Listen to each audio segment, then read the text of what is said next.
The vote was already running when Naomi Askew reached the rail, and by the time she took her seat the tally lights along the dome's inner rim had turned from green to gold, delegation by delegation, the way frost takes a window one pane at a time. She did not need the translation feed to read the room. She had read rooms like this one for 6 years. Cohen Marsh leaned in from the seat behind her, close enough that his voice stayed under the ambient hum. They moved it up 2 hours. No notice. I noticed, she said, and did not look at him. Below the human gallery, the Concord Rotunda opened out in its full tiered sprawl. 400 seats of it, curved stone and brushed alloy climbing toward a glass dome so vast that Meridian Vale's daylight seemed to fall from a second, closer sky. Delegates in robes and carapace plate and woven lights stood or sat or hovered according to the customs of their bodies, and above them all, on the raised speaker's dais, First Speaker Dravik Owen waited with his hands folded inside his sleeves, patient as a held breath. Provisional species status, he said when the last gold light steadied, is ratified, 91 in favor, 14 against, 6 abstaining. He did not look toward the human gallery when he said it. That, Naomi thought, was its own kind of answer. She had drafted the petition herself, 11 months ago, in language so careful it had taken 3 revisions to strip out every trace of pleading. Full Concord membership for the species of Earth, voting rights proportional to the standard formula. Sovereign recognition of Terran space. An end, after 4 decades, to the arrangement under which humanity policed the most dangerous stretch of contested territory in charted space, and received, in exchange, a seat in the gallery and a pat on the head. 91 in favor of ratifying something, just not that. Dravik Owen's aide unrolled the ratified text across the display column beside the dais, and Naomi read it the way she'd been trained to read Concord documents, from the bottom clause upward, because that was where they buried what mattered. Perpetual provisional status, no fixed date for review, no vote, continued designation of Terran vessels as unarmed monitor class only, revocable at Concord discretion. Continued administration of the Frey ceasefire framework by Terran crewed observation teams, under Concord oversight, at Concord's convenience, for as long as the Concord required it, with the single new concession that the word provisional would now be followed in the official record by the word permanent. Someone in the Galactic delegation actually applauded. 2 of that species, 4 hands together, made a sound like dry wood. They call that a ratification, Cohen said very quietly. They call it generosity, Naomi said. Watch the faces, they mean it. She wasn't wrong. Below her, the tears were bright with something that, in a human crowd, she'd have called relief. It was the expression of people who believed they had just been reasonable. Dravik Owen's pale, elongated head tilted a fraction as he watched the human gallery, waiting, she understood now, watching the small, satisfied angle of it for gratitude. 4 decades earlier, when the fray had first opened as a wound between 6 border states with no shared law and no shared trust, no Concord member would send its own ships to watch the ceasefire lines, because no member believed another member's monitors would report honestly. The compromise, brokered in a different rotunda by envoys long since dead, had been elegant in the way only accidents of desperation are elegant. Send the newcomers. The species with no colonies in the fray, no claims, no army worth the name, nothing to gain and nothing to protect. A species too outmatched to lie for anyone and too visible to hide if it tried. It had worked because it could not be anything else. Terran wardens didn't take sides because a Terran warden who took a side would be crushed by every party at once, and everyone in the fray had understood that math from day one. That was the whole architecture of the peace, humanity's weakness, made into the one thing every faction could trust. 40 years was a long time to hold a corridor open with nothing but weakness and a good record. Naomi rose before the applause had fully died. Down on the chamber floor, the human delegation's small assigned podium sat at the base of the dais, off to one side, sized, she had always suspected on purpose, a shade smaller than the podiums used by full members. She crossed to it in the sudden hush that came when the gallery noticed her moving, 400 sets of alien attention, swinging toward the one part of the room built to look incidental. Dravik Own inclined his head, gracious, already composing his closing remarks in the set of his shoulders. Chief Envoy askew, the conquered welcomes.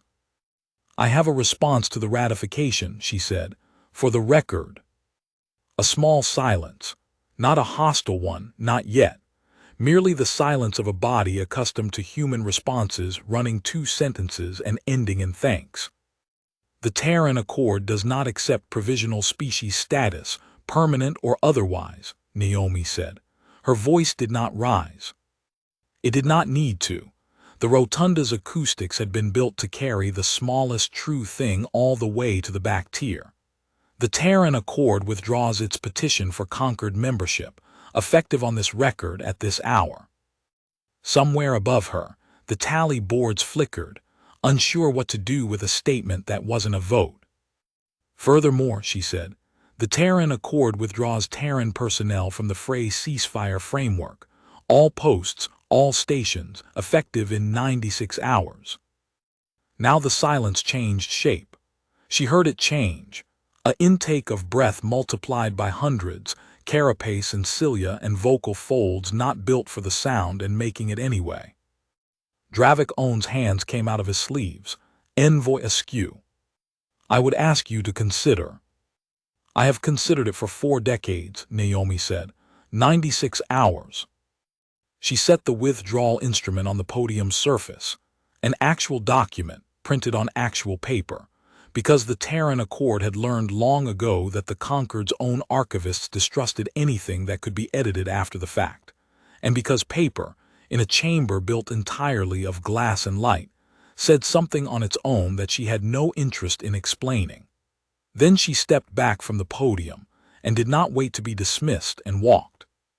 The human gallery emptied behind her in a column of quiet, orderly footsteps, 11 Warden's liaison staff and Cohen Marsh, falling into step at her shoulder without being told, the whole delegation moving as one body toward the tall doors at the rotunda's north end, doors built wide enough for the largest conquered delegations to enter in state, doors that had never, in Naomi's 6 years walking through them, closed behind a Terran envoy who wasn't smiling.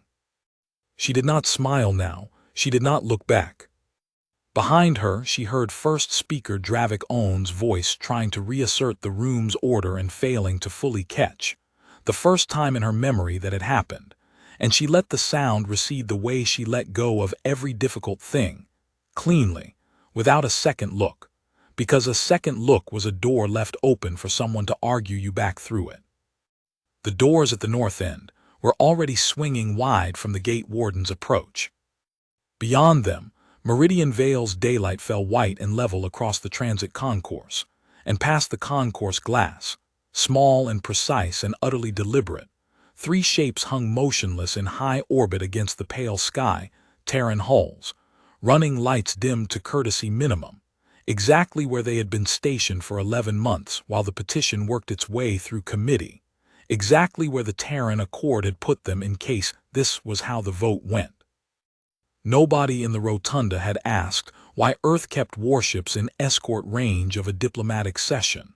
Nobody had asked because nobody, until this exact moment, had thought to be afraid of the answer. Naomi walked out into the daylight without breaking stride, and behind her the tall doors began, with slow ceremonial weight, to close. Inside the rotunda, the doors closed on a silence that took the first speaker nearly a full minute to break. Dravik Own stood very still at the dais, both hands flat against the podium's rail, and for that minute the 400 delegates of the Halcyon Conquered did something they almost never did in open session. Nothing at all. No motion filed. No point of order raised. Even the tally boards along the dome's rim had stopped scrolling, hung on 91 to 14 to 6 as if the number itself had become an accusation. It was Magistrate Selevek who finally moved, rising from the Vashtu bench with the unhurried, deliberate care of her kind, blue-scaled, low-built, old enough that her crest had gone the pale slate color that marked 3 centuries lived. She did not ask for the floor. She simply took it, the way she had taken floors for longer than most of the chamber had been alive. "First Speaker," she said, "I would like the record to reflect that I voted against the ratification as drafted." "The record reflects every vote, Magistrate," Dravik said. His voice had recovered its composure faster than his hands had. They were still gripping the rail. "As it will reflect this."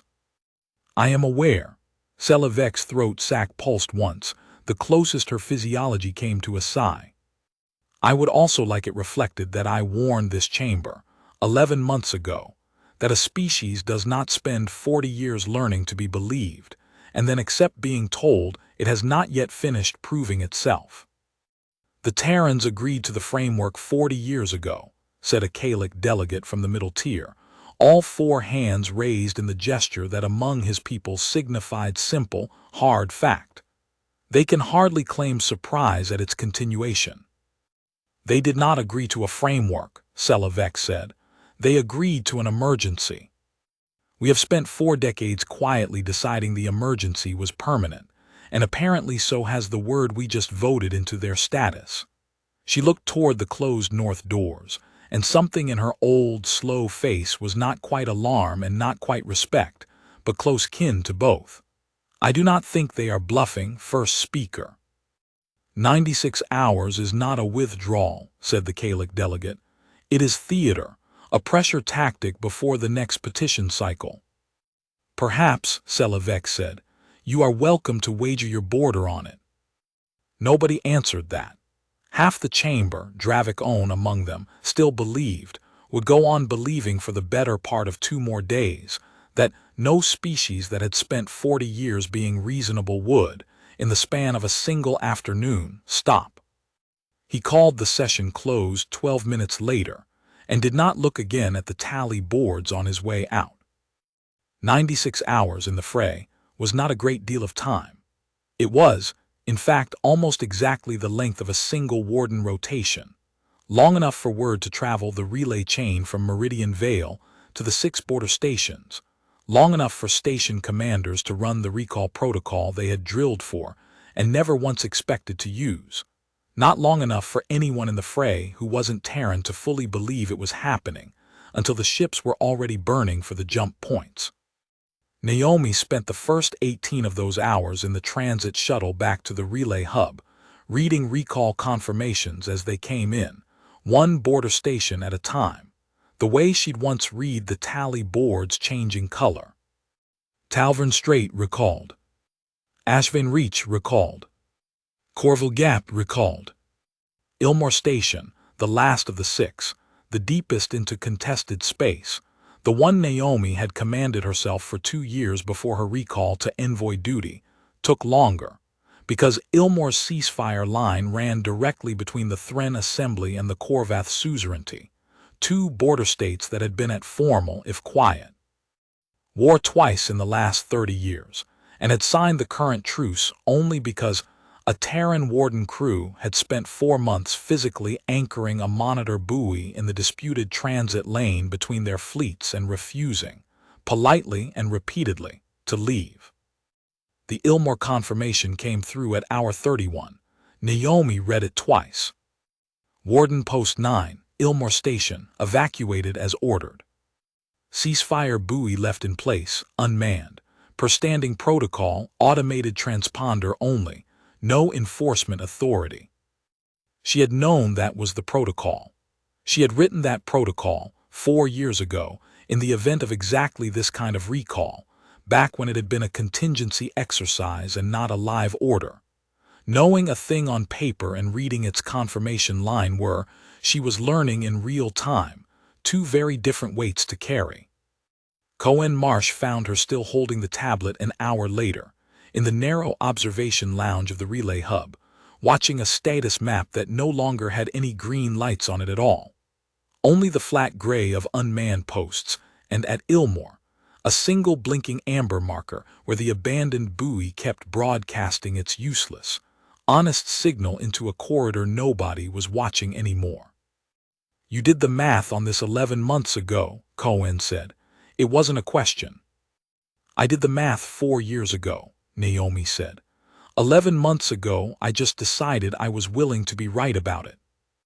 And if the Concord folds before 96 hours is up, sends word they'll reopen the vote.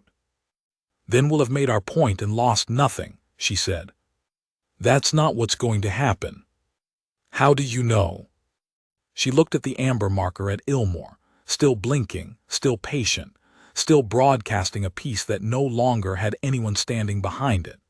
"Because I know what First Speaker Owen believes about us," she said. "He believes we're generous. Generous people don't walk away from a good deal out of spite. He'll spend the next 3 days waiting for us to come back and apologize for the theater, the way Magistrate Veck's colleague called it. By the time he understands we're not coming back, it'll already be hour 97 somewhere in the fray, and there won't be anyone there to stop what happens next." Cohen was quiet for a moment. "That's a hard thing to be right about."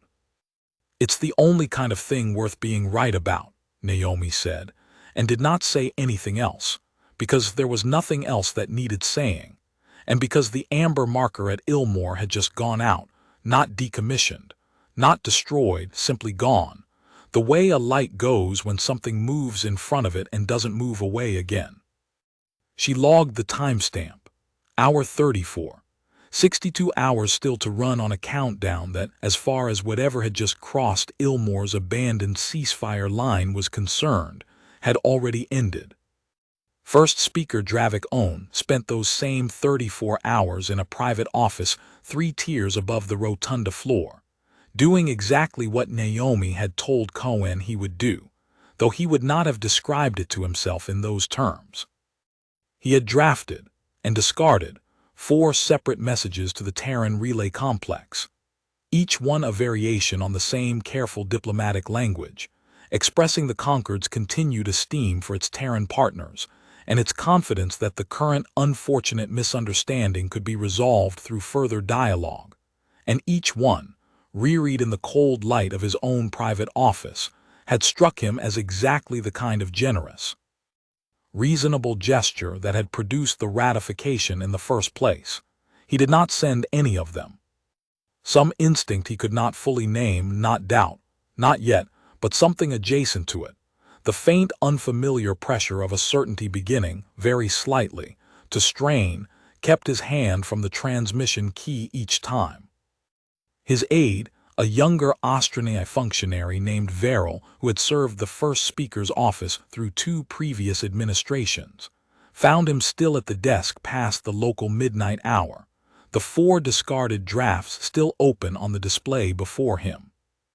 "They will not view a 5th attempt at contact as strength, First Speaker," Verrill said, with the particular bluntness junior aides were permitted only after years of proven loyalty. "They have told us plainly what will happen and when. I do not believe they require us to tell them anything further before it happens." "You believe Magistrate Veck's assessment then," Dravik Owen said. "It was not quite a question." "I believe the 96 hours will end whether or not this office sends a 5th message," Verrill said. "I believe the only decision left to make is what this office does after they end, not before." Dravik Owen was quiet for a long moment, looking at the 4th draft's closing line, a phrase about the Concord's enduring commitment to partnership that had seemed, when he first composed it 2 hours earlier, entirely sincere, and now, reread in the particular exhaustion of the small hours, struck him as something closer to a plea dressed in the vocabulary of magnanimity. "I called the vote generous," he said, finally, more to himself than to the aide still standing at the doorway. "I believed it when I said it. I have said a great many things across my career that this chamber accepted as generous because I said them from this dais, in this voice, and I am only now beginning to wonder how many of them were actually true, and how many simply sounded true because no one in this assembly has ever had cause to doubt the difference. Verrill offered no answer to that, because there was none a junior aide could safely give a sitting first speaker, and after a moment Dravik Own closed the fourth draft without sending it, and did not open a fifth. The first shots in the fray in 4 years were fired 11 hours after that, at a transit checkpoint 2 light minutes from where Warden Post 9's empty buoy kept blinking back to life on its automated cycle, reporting faithfully to no one that the ceasefire remained officially in effect. The checkpoint at Ilmore's outer marker had no name that mattered to history. It was a fuel depot and a customs post, crewed by 6 Thren technicians, and on the Korvath side of the transit lane, a border cutter running a routine patrol that for 4 years had been routine only because a Terran buoy sat between the two positions, broadcasting its patient, boring, essential lie that someone was watching. Nobody was watching. The Korvath cutter's captain, new to the posting, unfamiliar with exactly how long the ceasefire had held or exactly why, misread a Thren supply convoy's transponder lag as an aggressive maneuver, and fired a warning shot that clipped the lead hull instead of missing it. And by the time either side's higher command heard about it, 4 ships were burning and the fuel depot was open flame visible from 3 systems away.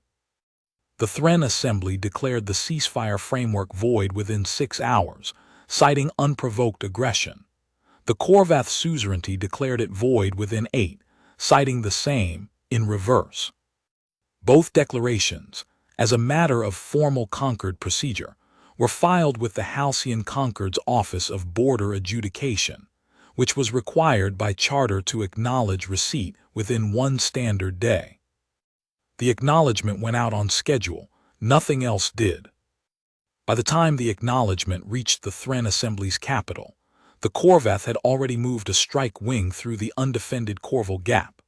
Undefended because the Terran wardens who had spent 4 years quietly discouraging exactly that maneuver, by the simple expedient of being present and neutral and impossible to blame, were 3 days gone and 11 light-years away, already docked at a relay hub that had no further orders for them. Because nobody at the Terran Accord had drafted orders for what came after. There had been no need to. This was, as far as anyone on Earth was concerned, no longer Earth's ceasefire to keep. Magistrate Selavec raised it in emergency session on the 4th day, standing at a podium that suddenly felt, to more than one delegate watching her, uncomfortably similar in size to the one the Terrans had used. 2 border states are now in open war across the Fray corridor, she said. Casualty estimates from the Corval engagement alone exceed 4,000. The Office of Adjudication has received formal ceasefire violation filings from both parties and has no mechanism, none, to compel either to stand down, because the mechanism we relied upon for 40 years was a species we voted, 5 days ago, to keep on permanent probation. The Terrans withdrew unilaterally, said the Kalic delegate who had called it theater. His 4 hands were not raised in the gesture for fact this time. They were folded, defensively, against his chest. That withdrawal is itself an act of considerable irresponsibility. We should not reward it by treating it as. I am not proposing we reward anything, Selavec said. I am proposing this chamber send a formal request that the ceasefire framework be restored, under any terms the Terran Accord requires, before the Fray war reaches the trade corridors that keep 4 conquered member fuel markets solvent. 4 days ago you told this chamber their withdrawal would not happen, said First Speaker Dravik Own, from the dais, and there was something in his voice that was almost an accusation, almost a request to be told he had not himself been wrong. 4 days ago I told this chamber I did not think they were bluffing, Selavec said. They were not bluffing. I would ask the first speaker to update his assessment accordingly, rather than mine. The motion to send a formal request failed, 72 to 33, with the remainder abstaining. It failed not because the chamber disbelieved the casualty numbers. The numbers were not in dispute, but because a formal request, filed 5 days after a species had been voted a permanent underclass, was, as more than one delegate observed in the debate, a humiliation the conquered was not yet prepared to accept. Better, the majority argued, to let the Frey states cool on their own, as border conflicts historically did, and revisit the framework question at the next scheduled session, in 4 months' time, without the appearance of having been forced to it. The Frey did not cool on its own. It had never once in recorded history cooled on its own. That was the entire reason the framework had existed in the first place. By the second week, the war had drawn in a third party, the HFY clans, nominally neutral, whose shipping lanes ran directly through the disputed Corval Gap, and who found their tankers seized twice by Corvette privateers operating under the cover of wartime confusion and the absence of anyone with the standing to tell them not to. The clans did not file a formal grievance with the conquered's Office of Adjudication.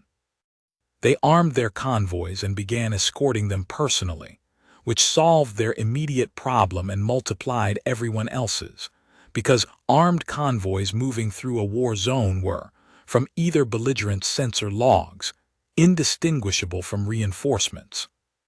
By the third week, fuel shipments through the Frey corridor, the corridor that had, for 40 years, supplied 6 conquered member systems with the refined hydrogen isotopes their reactors required, and could not produce locally in sufficient volume, had fallen to 11% of pre-war throughput. The shortfall reached consumer markets in 5 systems within days. It reached headlines in all of them within a week. Naomi watched the headlines translate across her feed from a small office in the Terran Accords relay complex, 3 jumps from Earth, where she had been reassigned, not demoted.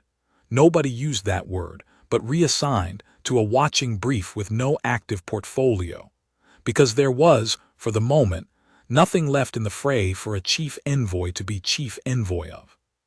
Fuel rationing ordered in 3 halcyon SYSTEMS, 1 feed read in the blocky glyphs of the Galactic press services. Terran withdrawal blamed. Beneath it, an editorial cartoon she did not need translated to understand. A human figure, small and featureless, walking away from a burning corridor with its hands in its pockets. She read the editorial that ran beside it anyway, because she had learned long ago that understanding what the other side believed about you was worth more than being angry at it. The Terran species, the editorial argued, chose to weaponize its own absence rather than negotiate in good faith, and the conquered's member worlds are paying the price of that choice in rationed fuel and dead border troops. Whatever grievance Earth believed it held, it has answered a diplomatic insult with an act closer to blackmail. Cohen, reading over her shoulder, made a small, disgusted sound. They voted us permanent second-class citizens and were the ones blackmailing. They're not wrong that we knew what would happen, Naomi said. They're wrong about what to call it. What do you call it?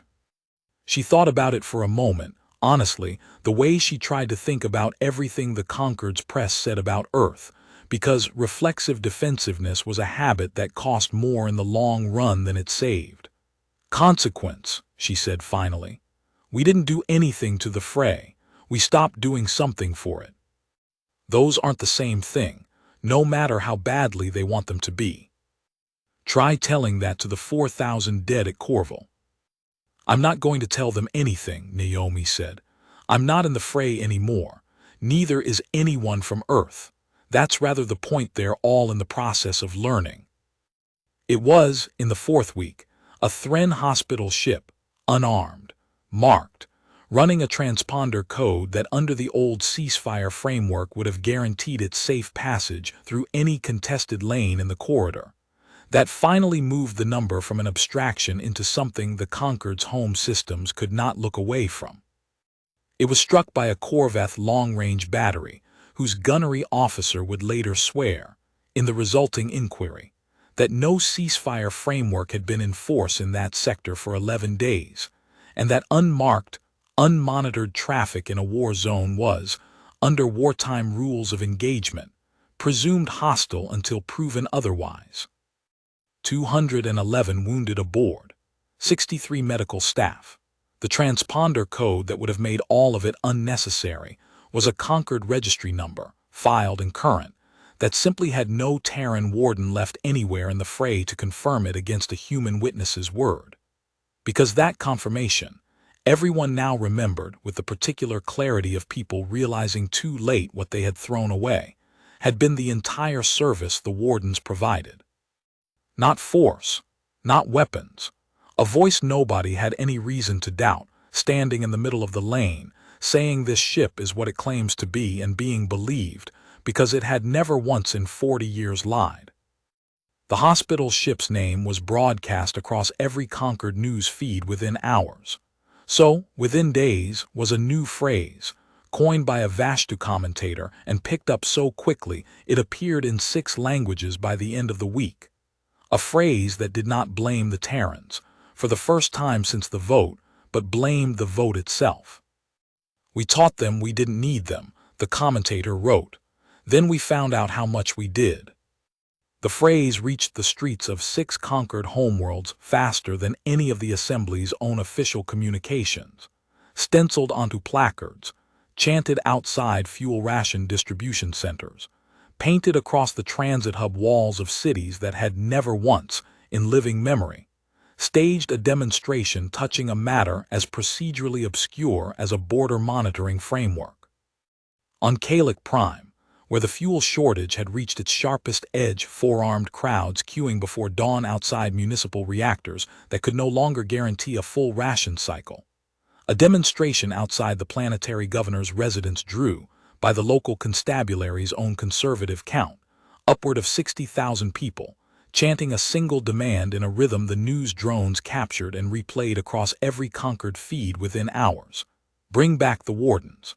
Bring back the truth.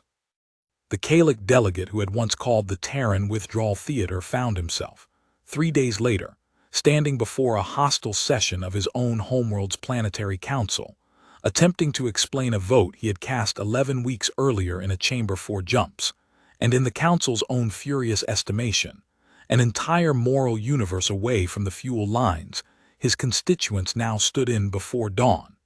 He did not survive the council's confidence vote that followed. He would not stand for Concord Assembly re-election again. On the Vashtu homeworld, where Selavek's own reputation had, for the first time in 3 centuries of service, become a matter of open public debate, the demonstrations took a different, quieter shape, not chanting crowds but a slow, deliberate procession of citizens laying single stones before the Planetary Archives entrance. One for each day the fray corridor had gone unwatched, a vigil that grew, stone by silent stone, into a cairn visible from the orbital approach by the time the ratification vote finally passed. Selavek visited it once, alone, before the vote, and left without comment, though a junior aide who accompanied her would later report, in a memoir published decades after the fact, that the first speaker had stood before the cairn for the better part of an hour, and had said, finally, to no one in particular, that she intended to make certain no one ever needed to lay a second one. Not every response was so measured. A fringe faction on the Thren homeworld, arguing that the crisis proved the Concord itself had become a structurally unstable body incapable of honoring its own agreements, attempted to organize a formal secession petition, gathering enough signatures within a week to force an emergency review. A petition that collapsed in the end, not because Thren's sentiment had cooled, but because the ratification, arriving before the petition reached a binding vote, gave the movement's own leadership no further grievance urgent enough to sustain it. The Concord's historians would later note, with the particular dry understatement historians reserved for near misses, that the crisis had come closer to fracturing 6 centuries of Concord unity than any external war in its recorded history, and that it had been saved in the end, not by any action of the Assembly itself, but by the plain fact that the species whose absence had caused the fracture proved, once properly compensated, entirely willing to return and mend it. Naomi read the unrest reports the way she read everything from the Concord press in those weeks, carefully, without satisfaction, because there was no version of 6 homeworlds worth of frightened, rationed, grieving citizens that struck her as anything to feel good about, whatever argument it happened to be proving. "They're not marching for us," she told Cohen when he remarked, not unkindly, that the demonstrations read almost like vindication. "They're marching because they're cold and hungry and scared, and somewhere along the way somebody handed them a slogan simple enough to carry on a placard. I'd rather they never had to march at all." "Would you have done it differently?" Cohen asked, knowing what it would cost them. She thought about that for longer than she let herself think about most things, because it was, she understood, the only question in the whole affair that actually deserved a long answer rather than a short one. And she gave it anyway in 4 words, because 4 words in the end were still all the honest answer required. "No," she said. "Not one day." The message reached Naomi through a private channel, not an official one, 41 days after the vote, a short, formally worded notice from the Thren Assembly's logistics office, addressed to the Terran Accords Relay Complex, because no other address existed anymore for the man who had sent it. Officer Ren Osk, of the Thren Assembly's Border Logistics Corps, had served as civilian liaison to Warden Post 9 at Ilmore Station for 3 years.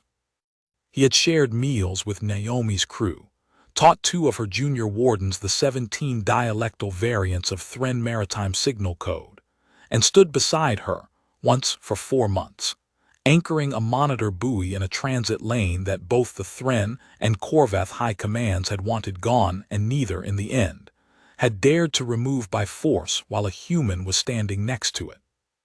He had been reassigned, after the warden's recall, to logistics coordination at the fuel depot near Corval Gap, because the assembly needed experienced hands near a corridor everyone still believed, in those first days, would settle down on its own. He had been aboard the depot when the strike wing came through. The notice did not use the word "died." Thren formal correspondence rarely did, preferring passed from active service, which Naomi understood, reading it twice in the small office 3 jumps from Earth, to mean exactly what it meant. She did not cry, and did not tell Cohen why she'd closed her door for 11 minutes, and when she came back out she asked only one question, of the watch officer on duty, in a voice that gave away nothing at all. "Has the Concord scheduled the emergency session yet?" 2 days from now, the officer said. "Word from the relay chatter is it won't go well for the first speaker." It did not go well for the first speaker. Dravik Own stood at the dais on the 43rd day since the vote, in a rotunda whose public gallery, normally reserved for accredited press and minor functionaries, had been packed since dawn with delegates from 6 member systems demanding, loudly, and in 6 languages the translation feeds struggled to keep pace with, to know why fuel rationing had reached their homeworlds, why the Frey War showed no sign of ending, and why the Chamber's own Office of Adjudication had spent 6 weeks failing to produce a single working alternative to a ceasefire framework it had voted, with what now looked to everyone watching like breathtaking confidence, to make permanently conditional on humanity's continued patience. 3 alternatives had, in fact, been attempted, and all 3 had failed in ways that only deepened the argument Sela Vec had been making since the first day. The Concord had first tried hiring independent monitor contractors, a private security consortium out of the Kalik home systems, well-armed, well-paid, and entirely unable to convince either the Thren or the Corvath that its reports could be trusted, because the consortium answered to a board of directors with standing contracts on both sides of the war and no institutional history of refusing money from anyone. The Corvath High Command formally accused the consortium of selling targeting data to Thren intelligence within 11 days of deployment. The accusation was, an internal Concord inquiry later confirmed, true, and the consortium's own director, called before the inquiry to explain the breach, offered a defense that several delegates present would later describe as the single most damning line spoken in the entire 6 weeks of hearings, that his firm had never claimed to be neutral, only professional, and that the Concord's own procurement office had never once asked the difference before signing the contract. The Concord had then proposed a joint peacekeeping force, drawn in equal number from 6 neutral member systems, to be stationed along the old ceasefire lines under a rotating command structure. The proposal collapsed in committee before a single ship deployed, because neither the Thren nor the Corvath would accept monitors drawn from systems that voted in the Concord Assembly, sat on Concord trade committees, and could, however remotely, someday find themselves with an interest of their own in how the phrase borders were finally drawn. It was, several delegates observed bitterly in the debate, the exact problem the Terran wardens had solved 40 years earlier, by being a species with no stake in the outcome at all, and the Concord had somehow arrived, after 6 weeks of increasingly expensive effort, at rediscovering the reason that solution had worked. The third attempt was the one that finally broke the chamber's patience with itself. A junior member of the Office of Adjudication proposed, in a memo that was leaked to the press within a day of circulation, that the Concord simply declare the Frey Corridor a demilitarized exclusion zone and enforce it with automated weapons platforms, removing the need for any monitor, human or otherwise, to stand in the lane at all. The Corvath suzerainty's response to that proposal, delivered through back channels before it ever reached a formal vote, was a single line that Sela Vek read into the record herself, on the 43rd day, in a voice pitched to carry to every corner of the packed gallery. "We will not accept judgment from a machine that cannot be shamed, and we will not accept judgment from a neighbor who might one day want what we hold. We accepted the humans because they wanted nothing and had no pride to protect. Find us another species built the same way, or bring the first one back." She let the silence after that sit for longer than was comfortable. "There is no other species built the same way," she said. "I have spent 6 weeks confirming that because I did not want it to be true any more than the rest of you. There are 11,900 and some catalogued sapient species within Concord reach, and precisely one of them arrived at this table with no colonies to defend in contested space, no armed fleet worth the Frey's attention, and a documented 40-year record of telling the exact and complete truth to parties who had every reason to want it lied about. We did not choose the Terrans because we respected them. I have sat in this chamber long enough to remember the debates. We chose them because we were confident they could never become dangerous enough to need respecting.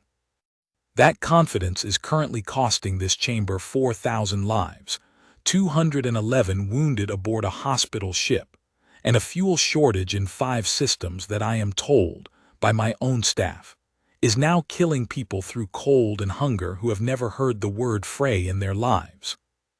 "The first speaker's office," said the Kalic delegate, weaker now than he had been 6 weeks before, "maintains that direct renegotiation with the Terran Accord, after a unilateral withdrawal of this severity, sets a dangerous precedent for."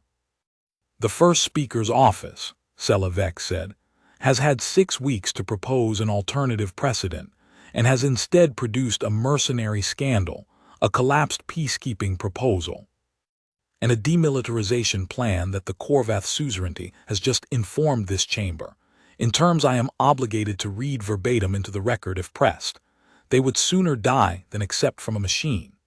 I move that this chamber authorize a formal delegation to the Terran Accord, empowered to negotiate the restoration of the ceasefire framework on whatever terms the Terran Accord requires. Full stop. No preconditions set by this body in advance. The motion carried, this time, 94 to 19, with the remainder Dravik owns own block largely. The delegates who had voted hardest for perpetual provisional status 6 weeks before, abstaining rather than voting against a motion the packed and furious gallery would not have forgiven them for opposing. Dravik Own did not resign that day. He would within the month, though the record would list the reason as voluntary rotation of office, and not the word every delegate in the chamber understood it to mean. What he did do, on the 43rd day, standing at the dais with his hands no longer folded but pressed flat and still against the rail, was ask a question that nobody in the chamber could answer, because it was the only honest thing left to ask. And if they refused to receive us? Selavek was quiet for a moment, and when she answered, it was not with confidence, because she did not have any left to offer, only with the flat, tired certainty of someone who had read the same species record for 4 decades and had finally, painfully, learned to trust what it actually said rather than what the conquered had always assumed it meant. They kept a promise across 3 light years and 40 years, and every kind of provocation the fray could throw at it, without once being paid what the work was worth, she said. I do not believe a species built like that turns away a table with an honest offer on it. I believe, first speaker, that a species built like that has been waiting its whole history for someone to finally bring one. She was not wrong about that either, but she was about to learn exactly how honest the offer would have to be. Selavek had spent 3 centuries learning what dignity cost in 100 different currencies, and she paid it in full on the transit down to Earth, because she had decided, somewhere over the 11 days of travel, it took a conquered courier vessel to cross from Meridian Vale to Terran space, that there was no version of this delegation that could survive being seen to grovel and still be believed. She was not, in the end, given much chance to grovel. That was its own kind of lesson. The Terran Accord's reception protocol, transmitted 8 hours before the delegation's shuttle was cleared for descent, was 3 lines long and contained no flourishes, arrival coordinates, a security escort assignment, and a meeting time. No welcome delegation waited on the tarmac. No honor guard, no ceremonial address, none of the small, deliberate theater the conquered itself had always staged for visiting dignitaries, the kind meant to remind a guest, gently and permanently, whose floor they were standing on. There was, instead, a woman in a plain gray coat waiting at the base of the shuttle ramp, alone except for 2 aides and a single unarmed escort officer, and it took Selavek a full 3 seconds to place the face, because the last time she had seen it, it had been walking away from her across a chamber floor on a different world entirely. Chief Envoy askew, she said, and something in her old voice, to her own faint surprise, came out closer to relief than she had planned to allow it. I did not expect you to be the one to receive us. I asked to be, Naomi said. The Accord agreed it was fair. You'll deal with me, or with someone senior to me if it comes to that, but you won't deal with anyone who wasn't in the room the day the vote was read. She did not offer her hand, and did not need to explain why. Both of them understood, without a word passing between them on the subject, that whatever this meeting was, it was not beginning as a reconciliation of old colleagues. This way, magistrate. You've got a meeting in 40 minutes, and a long way to walk first. It was, Selavek would reflect afterward, a small thing to notice and an enormous thing to feel, that the walk from the shuttle pad to the meeting hall was neither long nor grand. A plain corridor through a plain administrative building in a city whose name she did not recognize, and would later learn was not, in fact, Earth's capital, but a secondary logistics hub chosen, she suspected, precisely because it carried no symbolic weight the conquered could later claim to have been impressed or intimidated by. There was no glass dome, there was no tiered gallery. There was a rectangular room with a long table, undecorated walls, and 11 chairs, 6 of them already occupied by Terran officials when the delegation entered, none of whom rose. At the head of the table sat a broad-shouldered older man with gray at his temples and the unhurried stillness of someone who had negotiated a great many things and lost patience for performing urgency about any of them. Chancellor Amos Rail, of the Terran Accord's Foreign Directorate, a name Selavec recognized from 4 decades of filed correspondence, and had never, until this hour, expected to meet in person. Because the conquered had never in 40 years considered his office important enough to warrant a personal audience. "Magistrate," Rail said, and gestured to the chair across from him, "nothing more. Sit." She sat. Her 2 aides took the chairs flanking her, and for a moment nobody said anything at all, the Terran side watching with the patient, unbothered attention of people entirely at ease with silence. And Selavec understood, with the particular clarity that came from 3 centuries of reading rooms, that this silence was not rudeness. It was the exact silence the Terran gallery had learned, over 4 decades, to hold in a chamber built to make silence feel like weakness. They had brought it home with them, and it fit the room perfectly, because it had never actually belonged to the rotunda in the first place. It had always belonged to them. "I will not waste this chamber's patience with a formal opening address," Selavec said finally, because someone had to speak first and she had decided, on the transit down, that it would be her. "The Halcyon Conquered requests the restoration of the Frey ceasefire framework, under whatever terms the Terran Accord requires. I am authorized to accept those terms without referring them back to the assembly floor for renegotiation, provided they fall within the bounds of what this delegation was sent to secure." "What bounds were you sent with?" Naomi asked. She had taken the chair at Rail's right hand, and it was, Selavec noted, exactly the seat a chief envoy's rank should have earned her at any conquered table, granted here without ceremony, as though the question of whether she deserved it had simply never been in doubt. "Restoration of Warden operations, full conquered funding of the program going forward, rather than the current cost-sharing formula, a formal apology entered into the conquered record for the perpetual provisional status vote." Selavec paused. "And if the Terran Accord will accept it, my own personal recommendation, carrying no binding weight, as I no longer hold the influence to guarantee it, that the membership petition be reopened and reconsidered in good faith." "That's a generous offer," Rail said, in the tone of a man commenting on whether he found mildly interesting. "It's also not the offer we're going to discuss." Selavec's crest color did not change, 3 centuries of practice held even now, but the pause before she answered was longer than the one before it. "I am listening, Chancellor." "Good," Rail said, "because we didn't spend 11 months drafting a petition you'd vote down again in a year, and we're not interested in reopening it. We're done asking to be let in." He glanced once at Naomi, and something passed between them that was not quite a question and not quite permission, more the small silent handoff of 2 people who had already had this exact conversation, in private, many times before this hour. "Tell them what we're offering instead." Naomi folded her hands on the table, and when she spoke, her voice carried the same flat, unhurried register it had carried across the rotunda floor 11 weeks earlier, because it had never actually left. She had simply been waiting for a room that deserved to hear it used for something other than a refusal. "The Terran Accord will resume Warden operations in the Frey corridor," she said, "under a new framework, negotiated as an agreement between 2 sovereign, equal parties, not ratified, not granted, not voted on by a body we don't sit in. Full funding, split according to actual risk exposure, which by our figures runs closer to 80-20 in the Conquered's favor than the 50-50 split we'd already been quietly absorbing for a decade.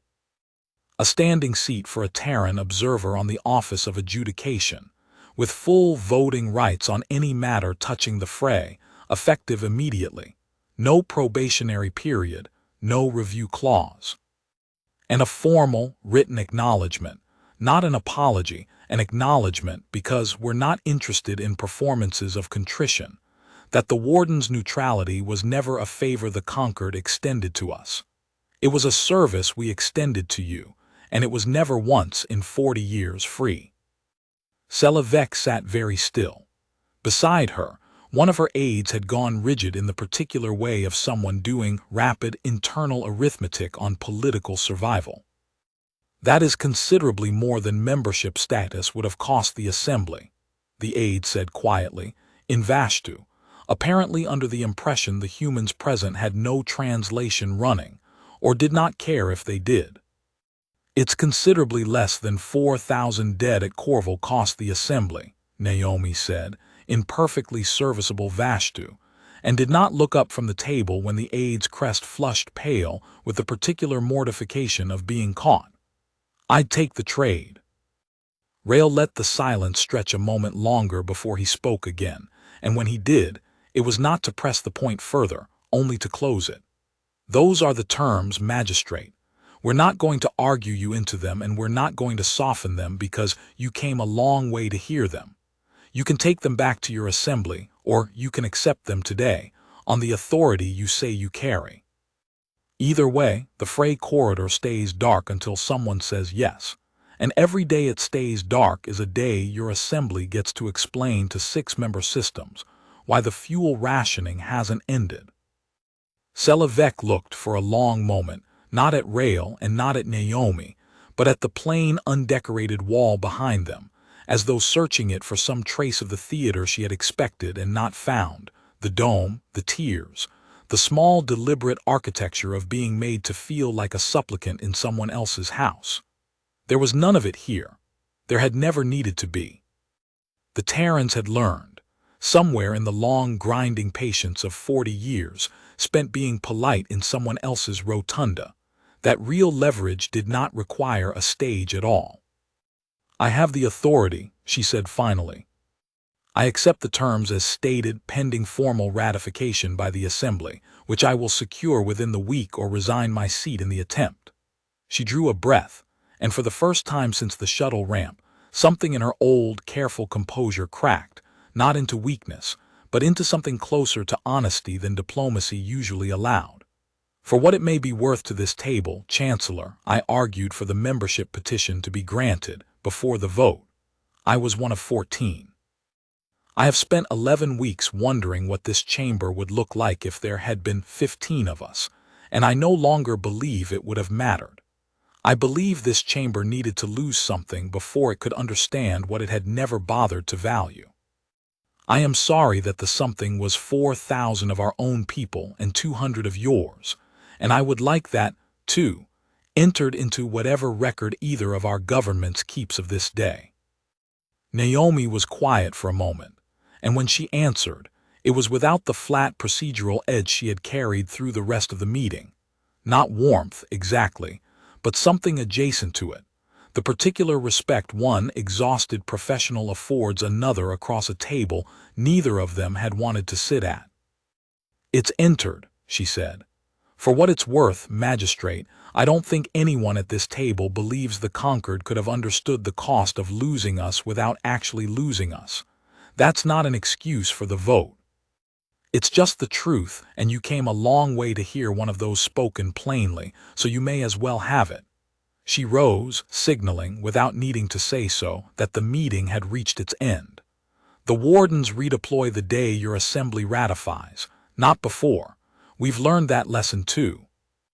The assembly ratification vote was scheduled for 6 days after Selavek's return to Meridian Vale, and for 5 of those 6 days it looked, by every account reaching the Terran relay complex, like it might fail. It was not the funding formula that nearly broke it, nor the acknowledgement clause, both of which passed committee review with only muted grumbling from the systems least exposed to the Frey corridor's fuel markets.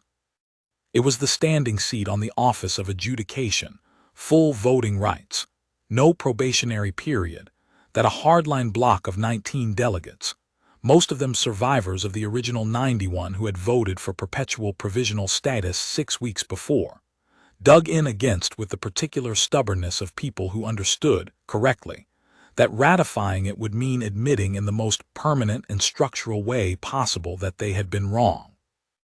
Their argument, delivered across 5 days of increasingly bitter floor debate, was not new. A species newly extended full voting rights on a body it had never formally joined was, They argued. An unprecedented breach of Concord procedure. A dangerous shortcut around the very membership process the Assembly had spent decades refining.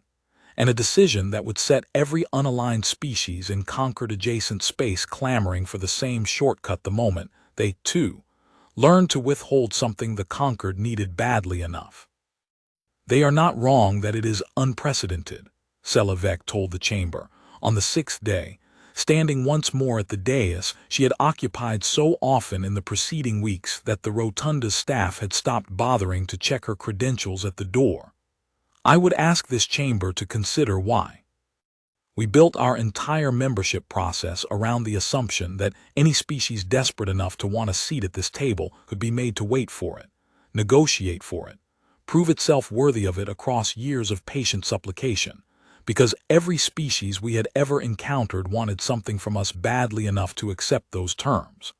The Terrans did not want anything from us badly enough to accept them. That is not a flaw in the Terran character the process failed to detect. That is the process failing to imagine a species that simply did not need us as much as we needed it. And if we ratify this seat, said the delegate leading the hardline bloc, an aging Kalic elder Naomi's reports had flagged, weeks earlier, as the single most reliable vote against any accommodation. What precedent do we set for the next species that decides withholding cooperation is a faster route to influence than the process this assembly has honored for 6 centuries? The precedent that this assembly does not require 6 centuries of ceremony to recognize when it has made a mistake, Selavec said. I would remind the chamber that the alternative to setting that precedent is not the preservation of our procedures. It is a second Corval. I have read the casualty projections for what happens if this seat fails to ratify, and the Terran Accord declines, as they have every right to decline, to redeploy the wardens under a lesser agreement. I do not believe this chamber has the stomach to read them aloud in open session, so I will simply say that they are worse, and leave the arithmetic to whoever still believes ceremony is worth more than 4,000 more lives. The vote, when it finally came, passed by 61 to 57, with the remainder abstaining, the narrowest margin any measure concerning the fray had carried in the Concord's recorded history, and narrow enough that Selavec, watching the tally board turn gold one delegation at a time in the exact reverse of the pattern she had watched 11 weeks earlier, found herself gripping the dais rail with both hands until the final number steadied. She did not celebrate. There was, she had learned across 3 centuries and confirmed across the worst 11 weeks of her long service, very little to celebrate in a victory that had cost this many lives to secure, and had been, in the plainest possible terms, entirely avoidable from the first vote onward. She simply transmitted the ratification to the Terran relay complex within the hour, watched the acknowledgement come back 4 minutes later.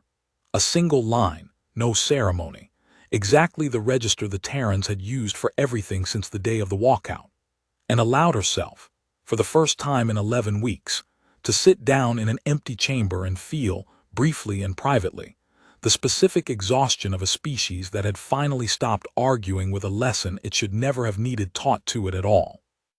The acknowledgement read, ratification received, wardens redeploy within 72 hours, first units to Ilmore Station.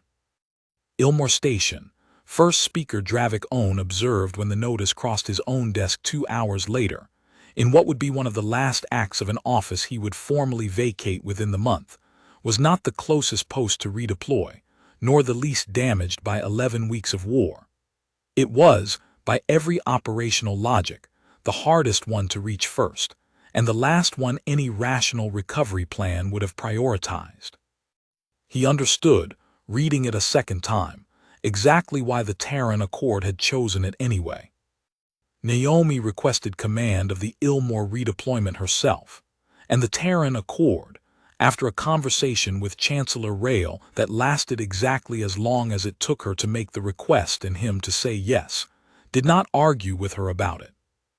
You don't have to be the one standing in that lane again, Rail told her.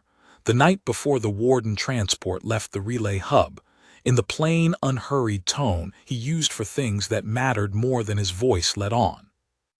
"I know," Naomi said. "That's not a no." "It's not," she agreed. "I commanded that post for 2 years. I know the transit lane better than anyone we could send instead, and I'd like to be the one who tells Ren Osk's family, when I write to them, that I was there when the buoy went back up." She paused, and for a moment something in her composure, the same flat, unhurried composure that had carried her across a rotunda floor and through a negotiation table since, allowed a narrow crack of something more human through it. "It matters to me that it's my hands doing it. That's the whole of the reason. I don't have a better one." Rail studied her for a moment, the way a man studies someone he has decided, a long time ago, to trust with things he wouldn't hand to just anyone. "Good enough," he said. "Take Marsh, take the escort, and eschew when you get there you're not going as an apology. You're going because we said we would. Say it that way if anyone asks." The transit lane at Ilmore Station, when the Warden vessel Carthage 9 dropped out of transit 11 hours later, looked nothing like the quiet, patient stretch of dark Naomi had commanded for 2 years. Wreckage drifted in slow, silent constellations along both edges of the old ceasefire line. A Corvath cutter's hull, split and cold. The scorched skeleton of what had been, months earlier, a Thren supply tender. Debris fields dense enough that Carthage 9's navigation officer flagged 3 separate collision warnings before the ship had fully stabilized in the lane. And on either side, still holding position after 11 weeks of war, neither side had the resources or the will to finish, sat the opposing fleets. A Thren assembly strike group of 9 vessels on the near approach, a Corvath suzerainty formation of 11 on the far, both close enough to the old buoy position that their sensor grids had to be overlapping, both clearly aware, from the moment Carthage 9's transponder cleared local space, of exactly what had just arrived between them. "Channel open all frequencies," Cohen said from the secondary console. "They're already hailing." "Both sides."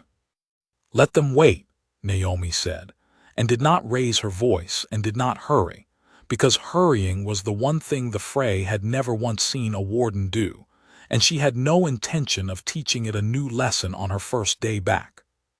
She waited until the buoy deployment sequence had finished.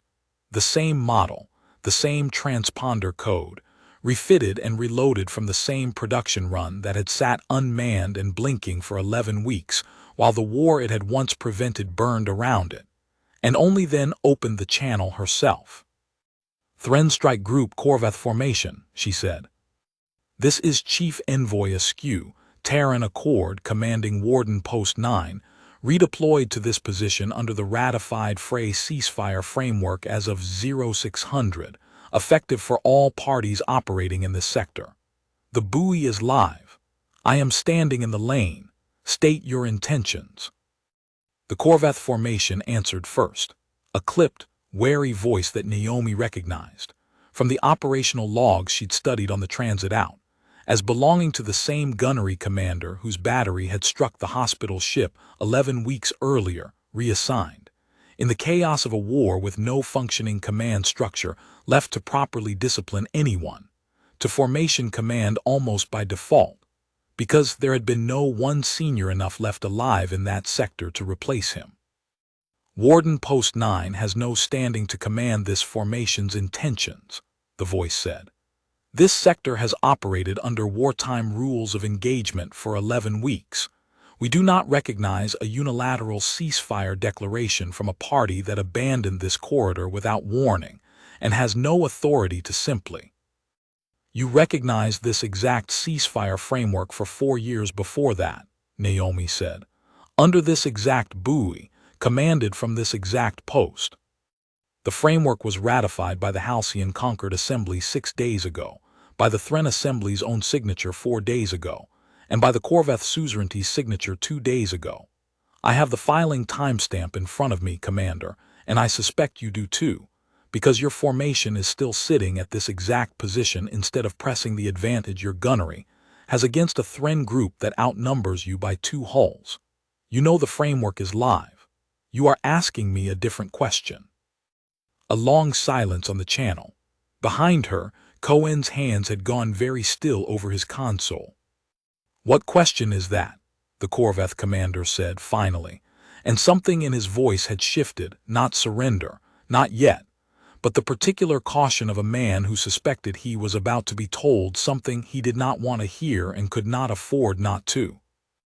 "You're asking whether the wardens still believe what we say," Naomi said. "You struck an unarmed hospital ship carrying 211 wounded and 63 medical staff, running a transponder code that would have told you exactly what it was if there had been a warden in this lane to confirm it against your own sensors. There wasn't. That is not your crime, Commander. That was ours, a debt this post owes your formation and the Thren Assembly both, and I am not going to pretend otherwise to make this conversation easier for either of us. But I am back in this lane now, and the very first thing I am telling you, on the record, on an open channel your own command will review, is the truth. That ship was exactly what its transponder said it was. It always was. And I am asking you to decide, right now, whether a warden's word is still worth something to you. Because if it isn't, there is no ceasefire framework in the galaxy that will hold this line, and we can all go back to burning fuel and hulls until one side or the other runs out of either. The silence this time ran longer, long enough that Cohen glanced sideways at her once, and she did not look back, because looking away from an open channel at a moment like this was its own kind of answer, and it was not the one she intended to give. "Warden Post 9, the Corvette commander said at last, in a voice that had gone quieter, older, stripped down to something closer to exhaustion than authority. "This formation will stand down to the ceasefire line. I would ask, for the record, that this channel reflect the suzerainty's acknowledgement of responsibility for the hospital vessel Merit's Hope. Struck in error under conditions, this formation should never have been left to operate under alone." "It's reflected," Naomi said. "Thank you, Commander." The Thren Strike Group stood down 4 minutes later, its own commander offering no speech at all, only a formal confirmation, and appended to it, a single personal line that Naomi read twice before she let herself answer it. "Post 9, Officer, Ren Osk served this line for 3 years and spoke of your crew with more respect than he ever gave his own chain of command. We are glad you came back to finish what he believed in." She did not answer that one on the open channel.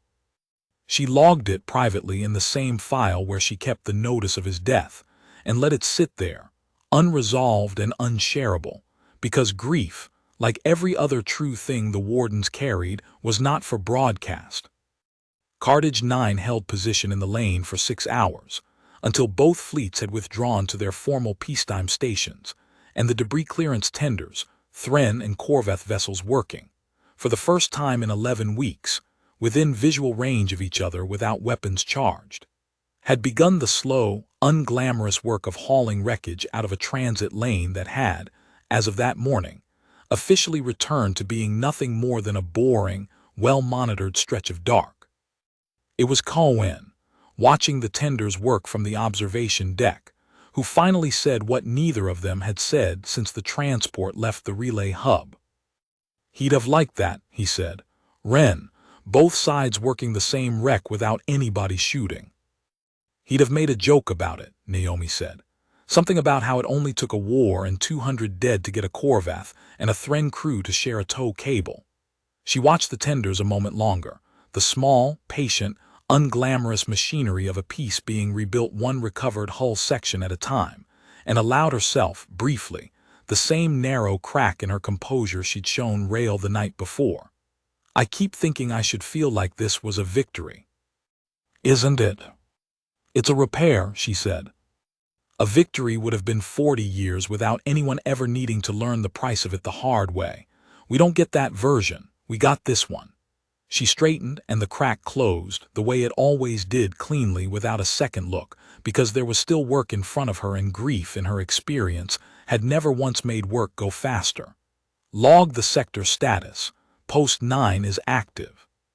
Send it to the relay hub and send a copy to the Thren Assembly's logistics office, addressed to Ren Osk's family. Tell them the lane's quiet again. Tell them he'd have recognized it. The remaining posts came back online over the following 9 days, each one a smaller echo of Ilmore's return. Talvern Strait first, where the local garrisons had never fully abandoned the old ceasefire discipline and stood down within the hour.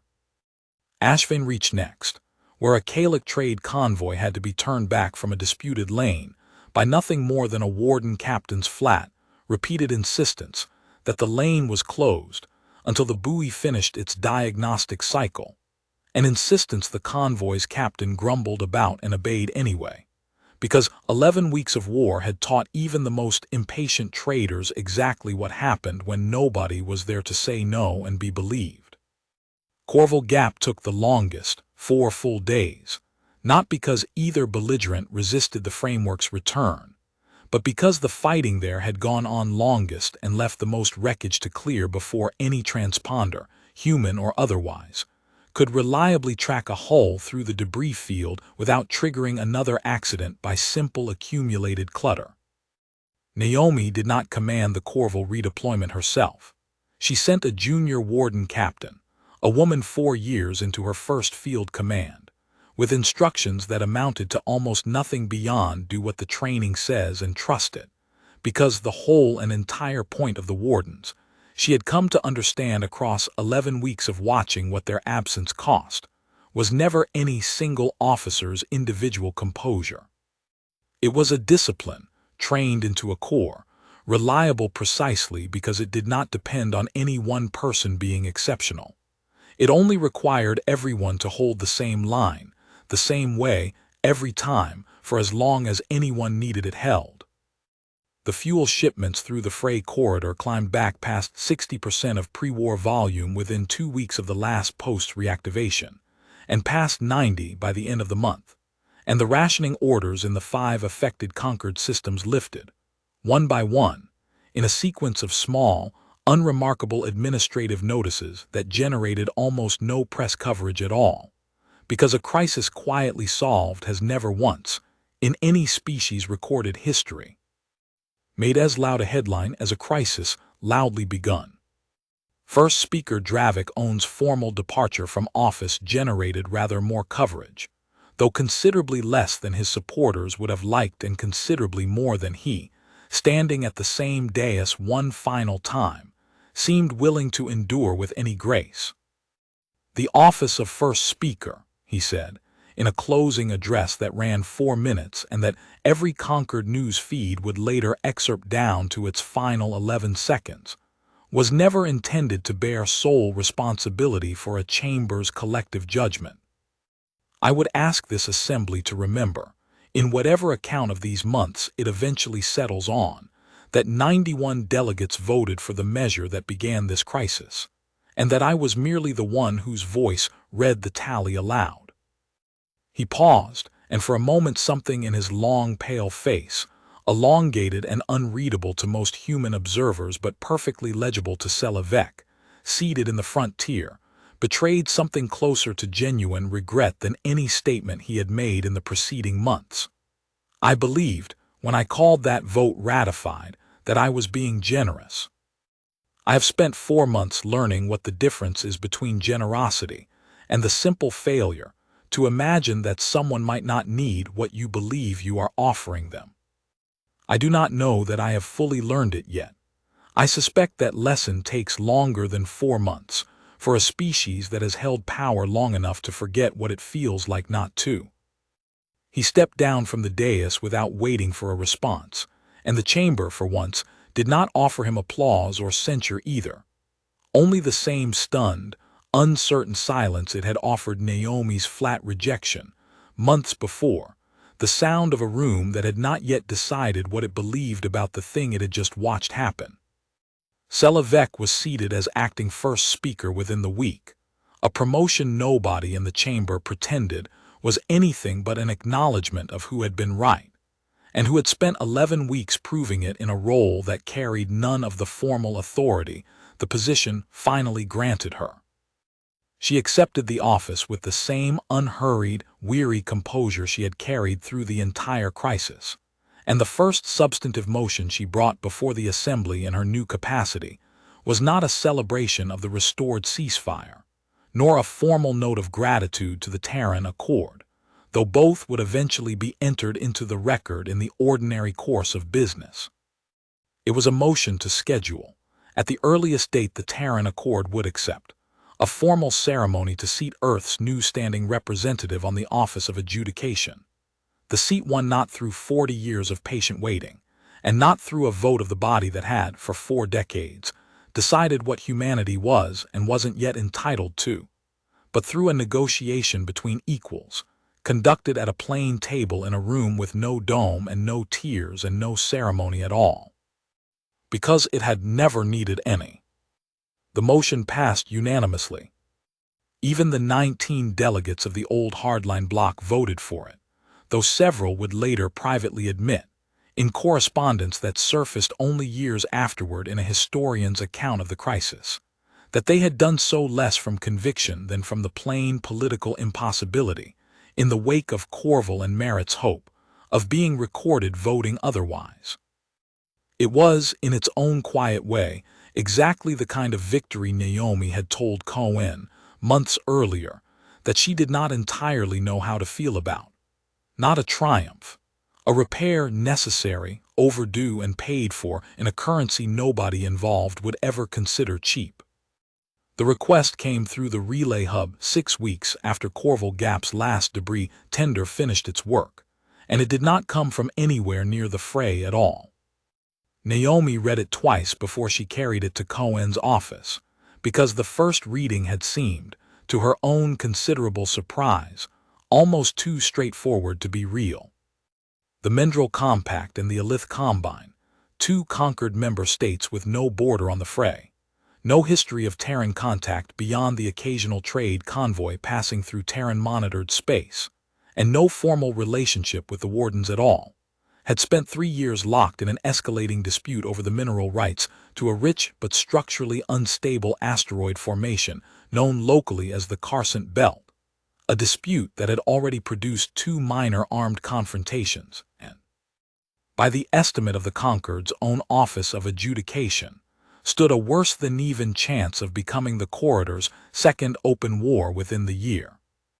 Both parties had, independently and within 4 days of each other, submitted formal requests to the Office of Adjudication asking that any inspection team certifying the eventual boundary settlement include, specifically, by name, a Terran observer.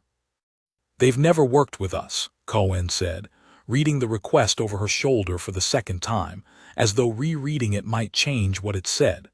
"Neither of them. The Mendril delegation's own filing says as much, no prior Terran contact, no existing framework, nothing. They just heard what happened at the fray." "They heard what happened at the fray," Naomi agreed, "and they heard it happen because nobody trusted anybody else's monitors, and now there's exactly one species in known conquered space with a public documented 4-decade record of not lying to anyone about anything, war or peace, cost or convenience. That's not a coincidence, Cohen. That's a market responding to a supply shortage." She set the filing down. "We just found out what the vote actually cost the Concord." It wasn't only the fray. It was every dispute in conquered space that used to assume, without ever quite saying it aloud, that a Terran witness was available if things got bad enough to need one. The Terran Accord accepted the Carcent Belt assignment within the week, not as an act of expanded ambition.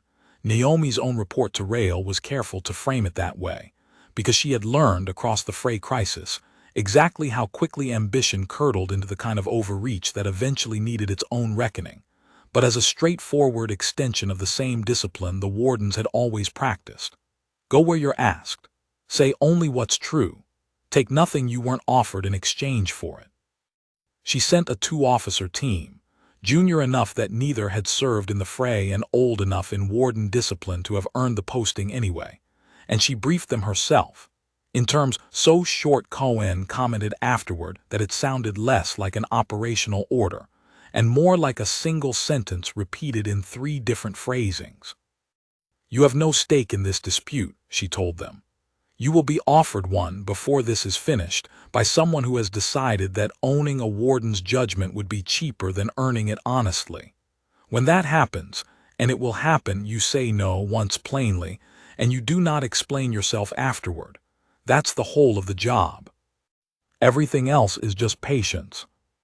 It happened on the 6th day of the inspection, when a junior Elith mining executive, unaware or unconcerned that the Terran observer's communications logged automatically to the mission record, offered the senior of the 2 wardens a private mineral rights concession, modest, deniable, framed as a courtesy gift rather than a bribe, in exchange for a report favoring the Elith Combine's boundary claim over the Mendril compacts. The warden's response, logged verbatim and forwarded, per standing protocol to both parties' senior negotiators within the hour, ran 4 words. "I don't take gifts." The Elith Combine senior delegation issued a formal apology within a day, not because the concession itself had been large enough to matter, but because the junior executive's attempt, once exposed, threatened to undo the entire point of having requested a Terran observer in the first place. And the boundary settlement, when it was finally certified 3 weeks later, carried, alongside the 2 parties' signatures, a short addendum neither side had requested but both, in the end, insisted on including: a formal note of confidence in the Terran warden's impartiality, entered into the Concord record as a precedent citation, the first of what would, within 2 years, become a standing body of such citations, spanning 11 separate disputes across 6 sectors that had never once touched the fray. Naomi read the addendum on the relay feed with something that was not quite satisfaction and not quite surprise, but a kind of settled, quiet recognition. The recognition of a person watching a thing she had always believed to be true finally become undeniable to everyone else as well. "We spent 40 years being the corridor's babysitters," she told Cohen that evening, over the kind of plain meal neither of them had bothered dressing up for since long before the crisis began. "Nobody ever thought to ask what happens to a galaxy that gets used to being watched honestly and then loses it. Now they know, and they're not just asking for the fray back. They're asking for us." "Does that worry you?" Cohen asked, "being wanted that badly that fast?" "It should worry me," Naomi said. "I've read enough Concord history to know what happens to small, useful species that let a big hungry body decide it can't live without them. But that's the whole difference this time, isn't it? We're not waiting to be wanted. We already decided what we'd trade and what we wouldn't before they ever came asking. That's the part they still haven't fully understood, that we're not for sale at any price they can offer, no matter how badly they need us. We're only ever available on terms we set ourselves." She pushed her plate aside, and for a moment allowed herself something close to a smile, small and tired and entirely earned. "Let them need us. As long as they remember it's on our terms. Needing us is the safest thing that's happened to this corridor in 40 years. The seating ceremony was scheduled for a morning session, 4 months to the day since the vote that had begun the crisis. And Selavec, first speaker Selavec, now, a title she still wore with the faint discomfort of someone who had never particularly wanted the office, and had simply been the last person left standing who both wanted the job done right and had the political capital to attempt it, insisted. Over the quiet objection of 2 junior aides who thought it unwise to remind the assembly of the original vote at all, that it be held in the same rotunda, at the same hour, on the same dais where Naomi Askew had once set a withdrawal notice on a podium, and walked out through doors built for grander delegations than the one that had used them. "I want this assembly to remember exactly what room it's sitting in," she told the aides, and did not explain further, because by then most of the chamber understood her well enough not to need it explained. Naomi arrived without ceremony of her own, in the same plain gray coat she had worn to receive the delegation on Earth, flanked by Cohen Marsh and two more of the Terran officials who had sat at Rail's table months before. And if she felt anything walking back through the north doors, the same wide ceremonial scale, the same white daylight falling through the concourse glass beyond them, she gave no sign of it to the gallery watching her cross the floor. The rotunda was full in a way Naomi had never once seen it, in 6 years of attending sessions there before the crisis.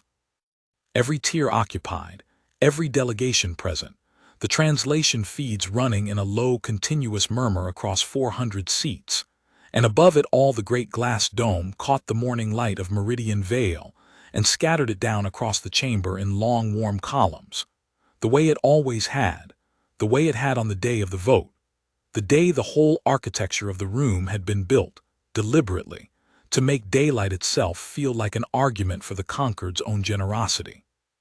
It did not feel that way to Naomi now. It simply felt like morning, arriving on schedule, indifferent to whatever the chamber below it had decided to do with the hours it granted. Through the dome's high curve, visible against the pale blue of Meridian Vale's sky, 3 Terran hulls held station in slow, unhurried orbit, the same escort presence near enough that had watched the first vote from a discreet distance, except that this time no delegate in the chamber pretended not to notice them, and no delegate needed to ask why they were there. They were there because they had always been there, quietly, patiently, for 4 months and 40 years both, and the only thing that had changed was that the rotunda had finally learned to look up. Selavec called the session to order from the dais, and did not waste the chamber's morning on preamble. This assembly convenes to formally seat the Terran Accord's representative to the office of adjudication, she said, under the terms negotiated and ratified 4 months ago, in recognition of a service this body allowed itself, for 4 decades, to undervalue at direct and now well-documented cost to itself. She paused and let her gaze travel the tiers, unhurried, the way Naomi remembered her doing in the worst weeks of the crisis, reading the room the way only someone who had spent 3 centuries learning how could. I will not deliver a longer address than that. This assembly has heard enough speeches this year. I would rather it simply watch what happens next. She gestured to the floor, and Naomi crossed to the same small podium she had stood at 4 months before, the same size, she noticed, still built a shade smaller than a full member's station, because nobody had yet gotten around to replacing it, and because, she suspected, watching Selavec's small private glance toward it, the first speaker had left it that way on purpose, as a thing the assembly would eventually notice and correct on its own, in its own time. Once it had finished learning the larger lesson first.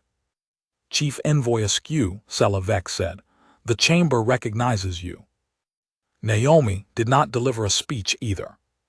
She had decided on the transit up that whatever she said here would matter far less than what she didn't, and that the rotunda, of all rooms in known space, had earned the right to hear from her exactly what it had heard the day she walked out of it, brief, plain, and true. 4 months ago, she said, I told this chamber the Terran Accord withdrew its petition for Concord membership.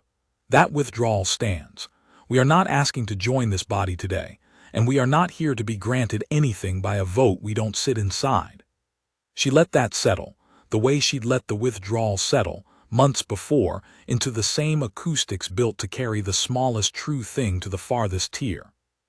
We are here because an agreement between equals was kept, on both sides, at real cost to both sides, and because that agreement includes a seat this chamber voted, 4 days ago, to formally recognize. I intend to hold that seat the way the wardens have always held their posts. Honestly, without favor, for exactly as long as this arrangement continues to serve both our peoples fairly. The day it stops serving us fairly, we will tell you plainly, and we will leave the same way we left the last time. I would rather this chamber remember that possibility every single day than forget it the way it forgot the last one. She stepped back from the podium. Selavec at the dais inclined her head, not the deep formal bow the conquered reserved for full member states, and not the shallow, dismissive nod it had once reserved for the human gallery either, but something new, something the chamber's protocol had no established gesture for yet, and would, Naomi suspected, spend the next several sessions quietly arguing about how to formalize. "The seat is recognized," Selavec said. "Let the record show the Terran Accord's representative holds full voting privilege on all matters before the Office of Adjudication, effective this hour, without review clause or expiration." The chamber's response was not applause, not exactly. A lower, more textured sound, hundreds of species registering the moment in whatever manner their own bodies allowed, carapace against carapace, breath through vocal folds not built for human ceremony. A sound that had no single translation but that Naomi understood anyway, the way she had learned, across 6 years and one long unforgiving crisis, to understand almost everything this chamber communicated without meaning to. It was not gratitude, not entirely. It was not quite respect either, not yet, not fully respect. She had come to believe was a thing that accumulated slowly in small, honest transactions, the way it always had for the wardens, one kept promise at a time, and one ceremony, however well-intentioned, was never going to manufacture 4 decades of it in a single morning. But it was, she thought, watching the light fall through the dome in the same long, warm columns it always had, something the rotunda had never once offered humanity before that morning, in 6 years of her own service and 40 of the wardens before her. It was attention. Full, undivided, unhurried attention, given not because Earth had finally proven itself worthy of the room, but because the room had finally learned, at considerable and permanent cost, that it could not function without paying that attention in the first place. She would take that. It was, she thought, exactly the thing worth having and precisely enough. A year to the day since the ratification, the Terran Warden Corps had grown from the 411 officers who had staffed the original Frey posts to just under 3,000, spread now across 11 sectors and 42 active postings. A growth curve the Terran Accord's own oversight committee had debated, at length and with real anxiety, before approving. The anxiety was not misplaced. Naomi had sat through most of those debates herself, back on Earth for a rare extended rotation, and had argued more than once against expanding too quickly, because a discipline that had taken 40 years to build its reputation on the strength of never once being wrong could unravel in a single scandal, and because a species that let its usefulness to others outpace its own capacity to staff that usefulness honestly was a species one bad recruiting class away from becoming exactly the kind of corruptible tool the Carson Belt executive had once tried, briefly and unsuccessfully, to buy. The Corps grew anyway carefully, because the requests kept arriving. 11 sectors worth of border disputes, mineral claims, contested treaties, and fragile ceasefires that had all, in one form or another, reached the same conclusion the Frey states had reached the hard way, that a witness with nothing to gain was worth more than an army with everything to prove. The training compound outside the coastal city of Halloway, where the Corps ran its foundational courses, had once processed perhaps 30 new wardens a year. It processed 400 now, in cohorts drawn from every continent and, increasingly, from among the small population of conquered species applicants, non-human recruits, mostly younger members of species with no stake of their own in whatever dispute they'd eventually be posted to monitor, who had watched the Frey crisis unfold from a distance and decided, each in their own way, that they wanted to be part of whatever the wardens actually were, rather than simply grateful for what the wardens did. Among the newest human cohort, midway through the foundational course's 3rd month, was a 19-year-old recruit named Priya Akanjo Lindqvist, whose application file Naomi had reviewed it herself, a small personal habit she'd never quite managed to give up, reading a handful of new files each intake cycle the way some people kept a garden. Noted, in the space reserved for motivation, a single line that had made her set the tablet down for a long moment before continuing. My cousin served logistics at Ilmore. He used to write that the wardens were the only people in the whole war who never once told him something they didn't believe. Naomi met her briefly, on an inspection visit to Holloway 3 weeks later, not by design, simply because the training compound's afternoon drill schedule happened to put the third-month cohort on the observation range when Naomi's transport landed, and because she had never once, across a year of oversight visits, been able to walk past a live training exercise without stopping to watch it. Priya was running the standard neutrality drill, the same one every warden cadet had run since the Corps founding, a simulated dispute between two hostile actors, both offering incentives, both applying pressure, both testing whether the cadet's judgment could be moved by anything other than what was actually, verifiably true. And she was doing it, Naomi noted, with the flat, unhurried composure of someone who had already decided, long before the exercise began, exactly what kind of officer she intended to be. "How's the cohort?" Naomi asked the drill instructor afterward, an old warden named Havard Itter who had served 2 full rotations in the fray before the crisis, and had transferred to training duty rather than retire outright. "Better than mine was," Itter said. "They grew up watching what happens when the discipline breaks. We just heard the stories secondhand. They watched the fuel lines run dry on the evening feed." He nodded toward Priya, still working through the drill's second scenario, unhurried, unmoved. "That one's going to be good. Doesn't flinch, doesn't perform for an audience, doesn't need anyone to tell her the job matters. She already knows." "That's the whole job," Naomi said. "Everything after that is just patience." She did not linger long enough to speak with the cadet directly. It was not her place, she'd long since decided, to make herself part of any recruit's story before they'd earned their own. But she watched the drill finish from the observation rail, and something in the quiet, unremarkable competence of it settled a question she had been carrying, unacknowledged, since the day she'd stood in the Ilmore transit lane, and told a war-weary gunnery commander that a warden's words still meant something. The discipline had survived its own worst test. It would survive the next one too, not because any single officer, not Naomi, not the recruits filing through Holloway's drill yards, not even the Corps founders 4 decades gone, was irreplaceable, but because the thing they had all spent 40 years building was bigger, by design, than any one of them. It did not depend on her. It had never depended on her. That, she thought, watching Priya Akanjo Lindqvist complete the drill's final scenario without once raising her voice, was precisely the point, and precisely why it would still be standing long after every person who remembered the fray crisis firsthand was gone.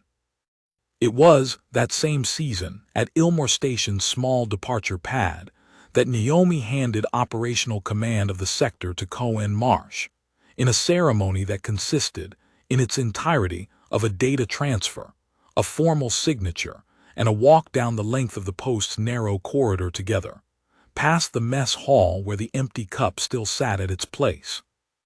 "You don't have to do this," Cohen said, as they walked. "The Corps would keep you here as long as you wanted the post." "I know," Naomi said. "That's exactly why I'm not staying. A discipline that depends on one officer refusing to let go of a command isn't a discipline. It's a habit dressed up as one." She stopped at the corridor's end, where the observation deck's viewport looked out over the same transit lane she had once watched from this exact spot, years and a war and a whole reordering of the galaxy ago. "You commanded a desk through the worst of it, Cohen. You built the archive that caught the fabrication at Corville before it ever reached open session. You've earned this post more than I have at this point. I earned it once. You're the one who spent 2 years proving the discipline survives without me standing in the middle of it." "That's a longer speech than I'm used to getting out of you," Cohen said, and there was, in the dry, familiar humor of it, the particular ease of 2 people who had spent a decade learning exactly how much of each other's silence to trust. "Don't get used to it," Naomi said, echoing without quite meaning to, the exact words she'd once used to close out a committee session 2 years before. Post 9 is yours. Run it the way it's always been run. Say only what's true, take nothing you weren't offered honestly, and don't let anyone conquered, Terran accord or otherwise convince you the post's reputation is worth more than the discipline that built it. The day you start protecting the reputation instead of the discipline, you'll lose both. Cohen took the command that afternoon, and Naomi left the post the following morning without ceremony, the way she had learned to leave every difficult thing across a long career. Cleanly, without a second look, because a discipline worth trusting, she had come to believe more firmly with every year that passed, was one built to outlast the particular officer who happened to be standing in the lane on any given day. The test came, as Naomi had always privately expected it would, from inside the piece itself, rather than from any new front the conquered hadn't already learned to watch. It reached Cohen Marsh's desk first. He had taken over operational command of the Ilmore sector 18 months after the crisis, a promotion Naomi had recommended without hesitation, because if there was one thing the fray had taught her about leadership, it was that a discipline worth trusting could not remain forever tethered to a single officer's judgment, hers least of all. The report arrived through an anonymous relay drop, addressed to the Corvette suzerainty's own internal affairs office, and within hours, leaked simultaneously to 3 major Concord press feeds. A data packet purporting to show communications between the senior warden posted at Corval Gap and a Thren intelligence liaison, discussing, in language carefully engineered to sound damning out of context, the advance movement of Corvath supply convoys. The implication was not subtle. A warden feeding targeting data to one side of a border it was supposed to be watching without favor. The exact betrayal the old hardline bloc had spent 4 decades quietly fearing and never once been able to prove.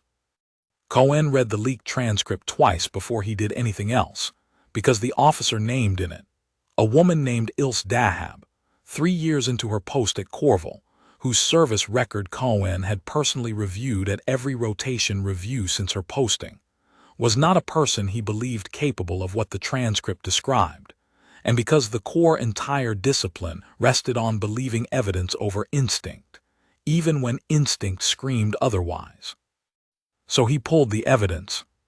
Every warden communication, on any channel in any sector, logged automatically, and in full to a redundant, tamper-resistant archive the Corps had built into its infrastructure from its very first post at Ilmore, 40 years before, precisely because a discipline that asked the galaxy to trust its word unconditionally had understood, from the start, that unconditional trust required unconditional accountability to back it.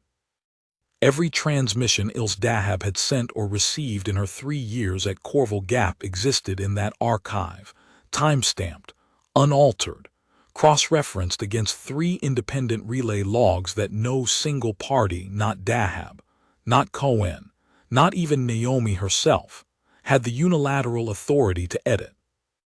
The leaked transcript did not exist in that archive.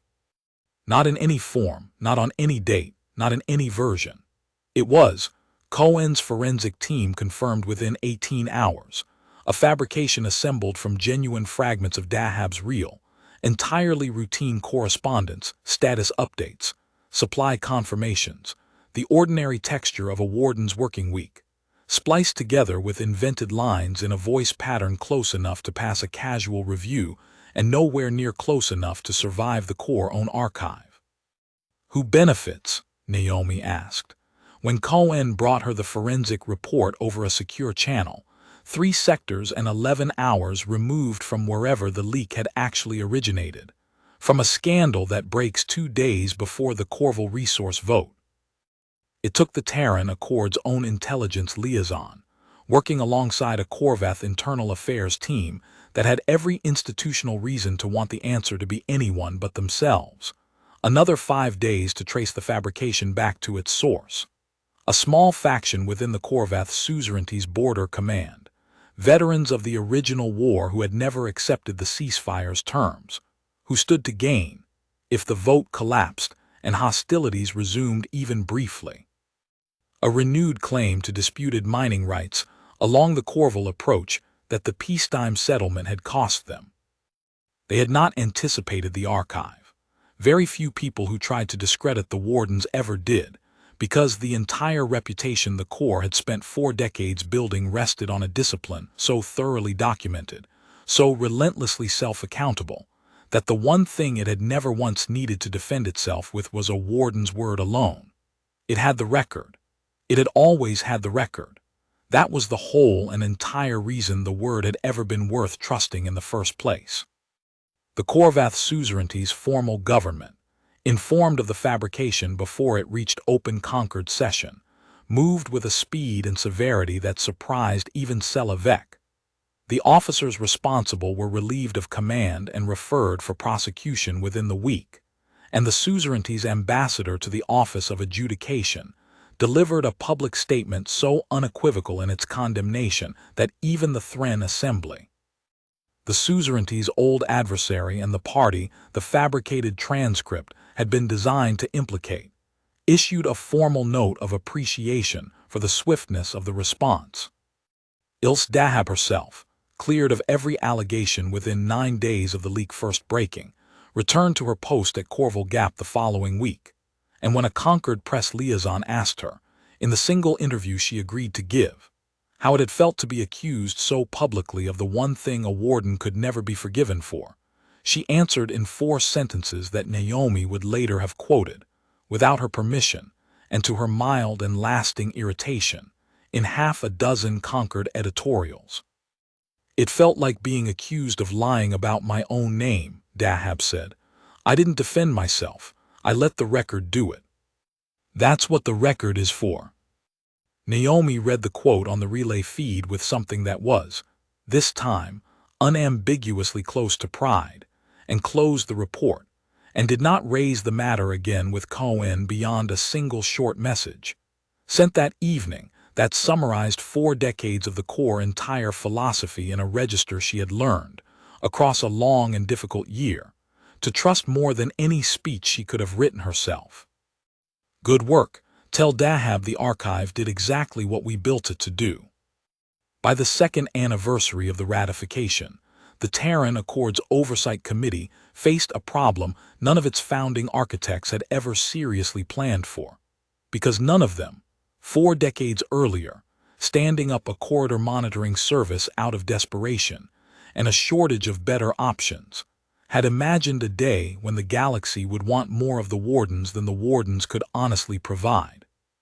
Requests arrived now from sectors the Corps had never operated in, and species that had never had a single Terran citizen so much as visit their home systems. A resource consortium 11 jumps beyond the Concord's charted border, petitioning for warden certification of a shipping lane treaty it had no formal standing to even request under Concord procedure.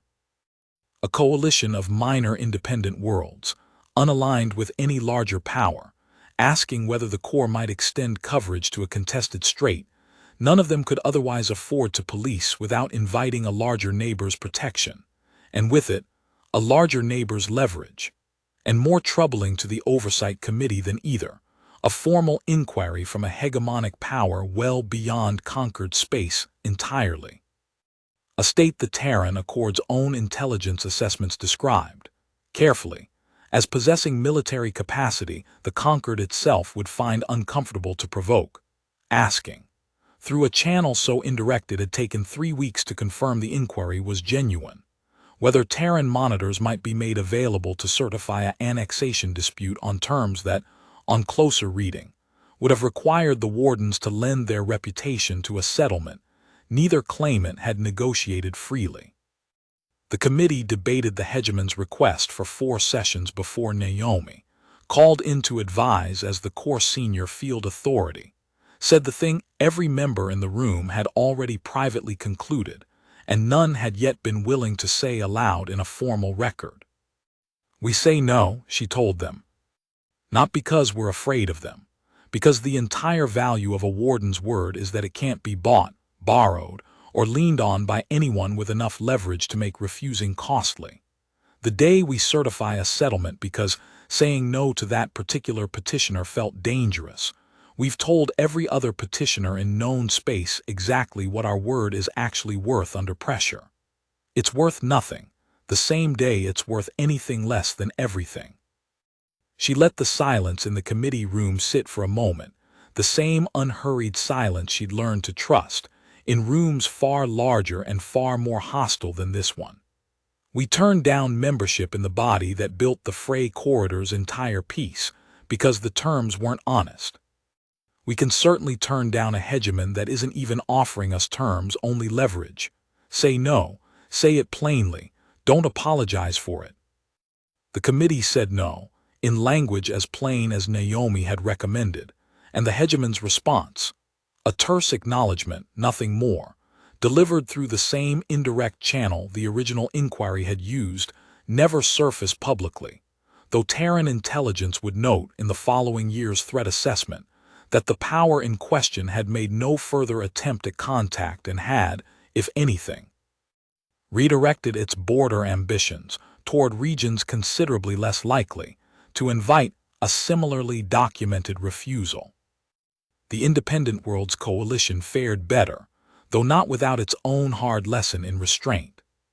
The Corps agreed to a limited pilot posting, 6 wardens rather than the 20 the Coalition had originally requested, with an explicit sunset clause requiring the Coalition's own member worlds to begin training a joint monitoring corps of their own within 3 years, because Naomi had insisted, over the objection of committee members eager to expand the Corps' reach as quickly as demand allowed, that the warden's purpose was never to become the galaxy's permanent crutch. We're not in the business of making ourselves indispensable forever, she told the committee, in the same session where the pilot posting was approved. We're in the business of holding a line honestly until the people who actually live on it can hold it themselves. The Frey states will need us for years yet. That corridor's trust took 40 years to break, and it'll take longer than 2 to fully rebuild. But a coalition of 11 small independent worlds, watching us do this work, ought to walk away from the arrangement wanting to build their own version of it, not wanting to keep renting ours indefinitely. If we ever forget that difference, we'll have become exactly the kind of power the conquered almost turned itself into with us. Necessary, resented, and eventually, someday, replaced by force instead of by choice. It was, Cohen observed to her afterward, very nearly the longest single statement he had ever heard her make in a formal proceeding, and he said so with the dry, familiar humor of someone who had spent 2 years watching her hold entire rooms with 4-word sentences. "Don't get used to it," Naomi said. "I only had that many words in me because the alternative was watching this committee talk itself into becoming the thing we walked away from 4 years ago. That's worth breaking the habit for. Most things aren't." She meant it. It would be, in fact, very nearly the last time in her long service that anyone recorded her speaking at such length in an official proceeding. Not because she had run out of things worth saying, but because she had learned, across a career built on the specific discipline of brevity, that the things worth saying loudest were almost never the ones that took the most words to say. Selavec served 9 more years as first speaker before age finally did what the crisis never had, and stepped her down from the dais she had occupied through the worst, and in her own private accounting, the best months of her long service. Her farewell address ran considerably longer than 4 minutes. The Assembly's protocol allowed a retiring first speaker the chamber's full attention for as long as she cared to hold it, a courtesy Selavec had rarely seen any predecessor decline, and she did not decline it either, though she spent the greater part of the hour not on her own accomplishments, but on a single episode from early in her tenure that the Concord's official archives had by then already begun quietly folding into the standard curriculum for incoming delegates. A case study, taught now in every Concord diplomatic academy across member space, Under a title the archivists had settled on with what Selevec privately considered admirable, if belated, honesty. The provisional status miscalculation. Causes, costs, and corrective framework. I have read the case study myself more than once, she told the chamber, in the last formal address of her career. It is, by academic standards, a thorough and dispassionate account. It correctly identifies the structural incentives that led 91 delegations to vote as they did. It correctly quantifies the casualties, the fuel shortages, the trade collapse, the eventual cost of restoration measured against the cost the original petition would have carried had it simply been granted honestly in the first place. She paused and looked, for a long moment, toward the podium at the base of the dais, full-sized now, matched to every other member station in the chamber, a correction the Assembly had voted through 3 years into her term, at her own quiet insistence. The old, undersized fixture it replaced she had ordered preserved rather than discarded, retired to the Concord's historical archive precisely so that future delegates walking past it would have to ask why. What the case study does not adequately convey, because no academic document ever fully can, is what it felt like to sit in this chamber and watch a species we had spent 4 decades quietly underestimating decide, in the space of one afternoon, that it no longer needed our permission to be believed. I have spent the balance of my career trying to ensure this body never again requires that particular lesson taught to it by loss rather than by foresight. I do not know that I have entirely succeeded. I know that I tried, every day I held this office, to remember exactly how much foresight would have cost us, against how much the alternative did. She stepped down from the dais to the same low, textured sound the chamber had offered Naomi at her seating ceremony years before. Not quite applause, not quite the older, colder formality the rotunda had once reserved for such occasions, but something the chamber had slowly, across a decade, learned to make its own.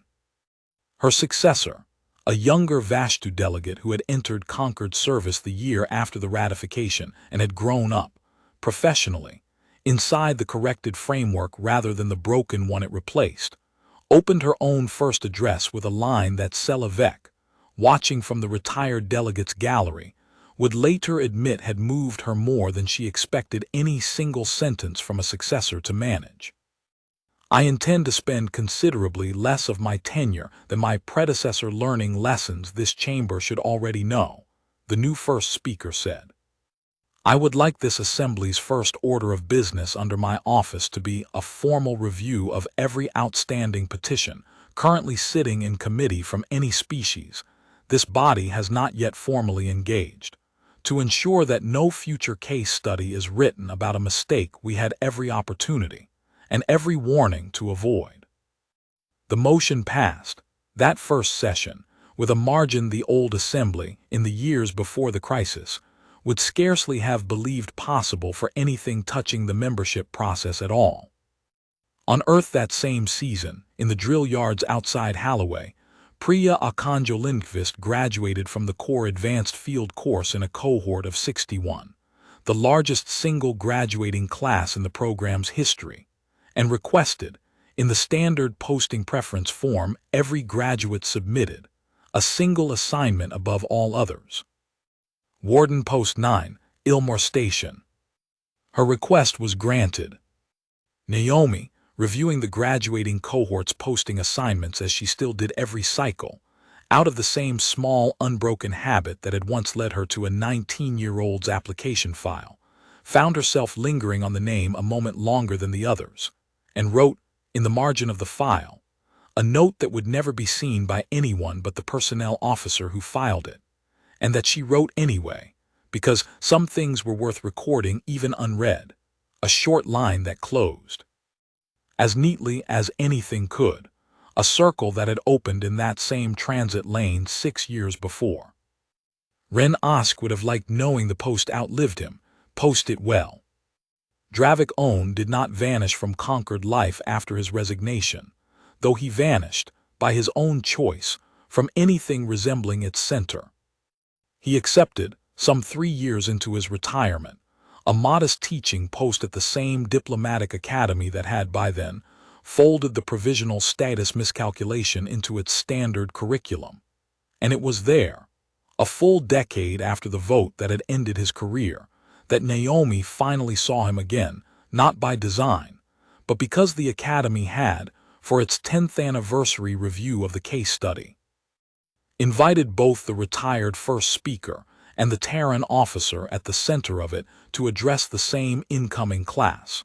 On the same day, an arrangement Naomi suspected the Academy's administrators had engineered with rather more theatrical intent than they publicly admitted. He looked older than she remembered. The elongated gray-blue planes of his face settled into the particular stillness that, among his species, marked long years of private reflection rather than public performance, and he waited for her outside the lecture hall afterward with the patient, unhurried posture of someone who had rehearsed what he wanted to say and no longer trusted himself to say it well without care. "Envoy askew," he said, "I do not know that I ever properly apologized to you." "You apologized to the whole assembly," Naomi said. "I read the transcript." "I apologized to an institution," he said. "That is not the same as apologizing to a person whose colleague I helped get killed through my own failure of imagination." He paused, and something in his long face, unreadable to most humans and perfectly legible to her after a decade of practice, carried a weight she had not expected him to still be holding this many years on. "I have taught that case study 40 times now. I still find, every time, that I cannot fully explain to a room of young delegates what it felt like to believe, with total sincerity, that I was being generous. I was not lying to that chamber, envoy.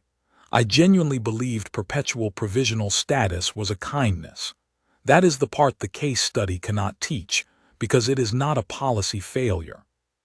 It is a failure of imagination, so complete, I did not know I was committing it, until 4,000 people had died to correct it for me." Naomi was quiet for a moment, the same brief, deliberate quiet she had learned to hold in rooms far more hostile than this one. "I don't think you need my forgiveness, first speaker," she said finally. "I think you need to keep teaching that class the way you just taught it to me, honestly, without softening the part where you still don't fully understand your own failure. That's worth more than an apology. An apology is 4 words. What you just did took 10 years, and cost you your career to learn how to say properly." He inclined his head, the same shallow, formal gesture the old Concord protocol had once reserved for the human gallery, and this time it did not feel like condescension at all, only the plain, weathered respect of one professional acknowledging another across a distance neither of them could fully close, and did not need to. "For what it is worth," he said, "the Academy has asked me to propose an amendment to the standard membership review, extending the same good faith negotiation principle we eventually applied to the Terran Accord to every unaligned species petitioning this body going forward. No more decades of patient supplication. No more provisional status held indefinitely at the granting body's convenience. I intend to spend what remains of my career arguing for it, and I intend to cite your withdrawal by name as the precedent that made the argument possible to win. I thought you should hear that from me directly, rather than read it in the amendment's footnotes." "I'd rather it helped the next species than sat in a footnote," Naomi said. "Push it through, first speaker. That's a better use of what's left of your career than teaching. Regret to 19-year-olds for the rest of it." The amendment passed the following year, by a margin that would have been unthinkable in the assembly that had voted for perpetual provisional status a decade before, extending to every future petitioning species, a negotiated terms process modeled explicitly, in language the Concord's own legal drafters did not bother to obscure, on the framework Chancellor Rail's office had first laid across a plain table with no dome and no tiers and no ceremony at all. 3 species petitioned for full accelerated membership under the new framework within its first year of operation. All 3 were granted terms their delegations, reading the offer, described in official correspondence as fair, a word the Concord's own historical record showed had rarely, in 6 centuries of prior practice, attached itself so plainly to a first offer. The first of the three, a small aquatic species from the outer ossuary reach with no prior formal contact beyond a handful of trade envoys, submitted its petition with a covering note so brief that the Office of Adjudication's clerks initially flagged it as incomplete. A single paragraph, translated from a language built around pressure differentials rather than spoken syllables, stating plainly what territory the species claimed, what obligations it was prepared to accept, and what it expected in return.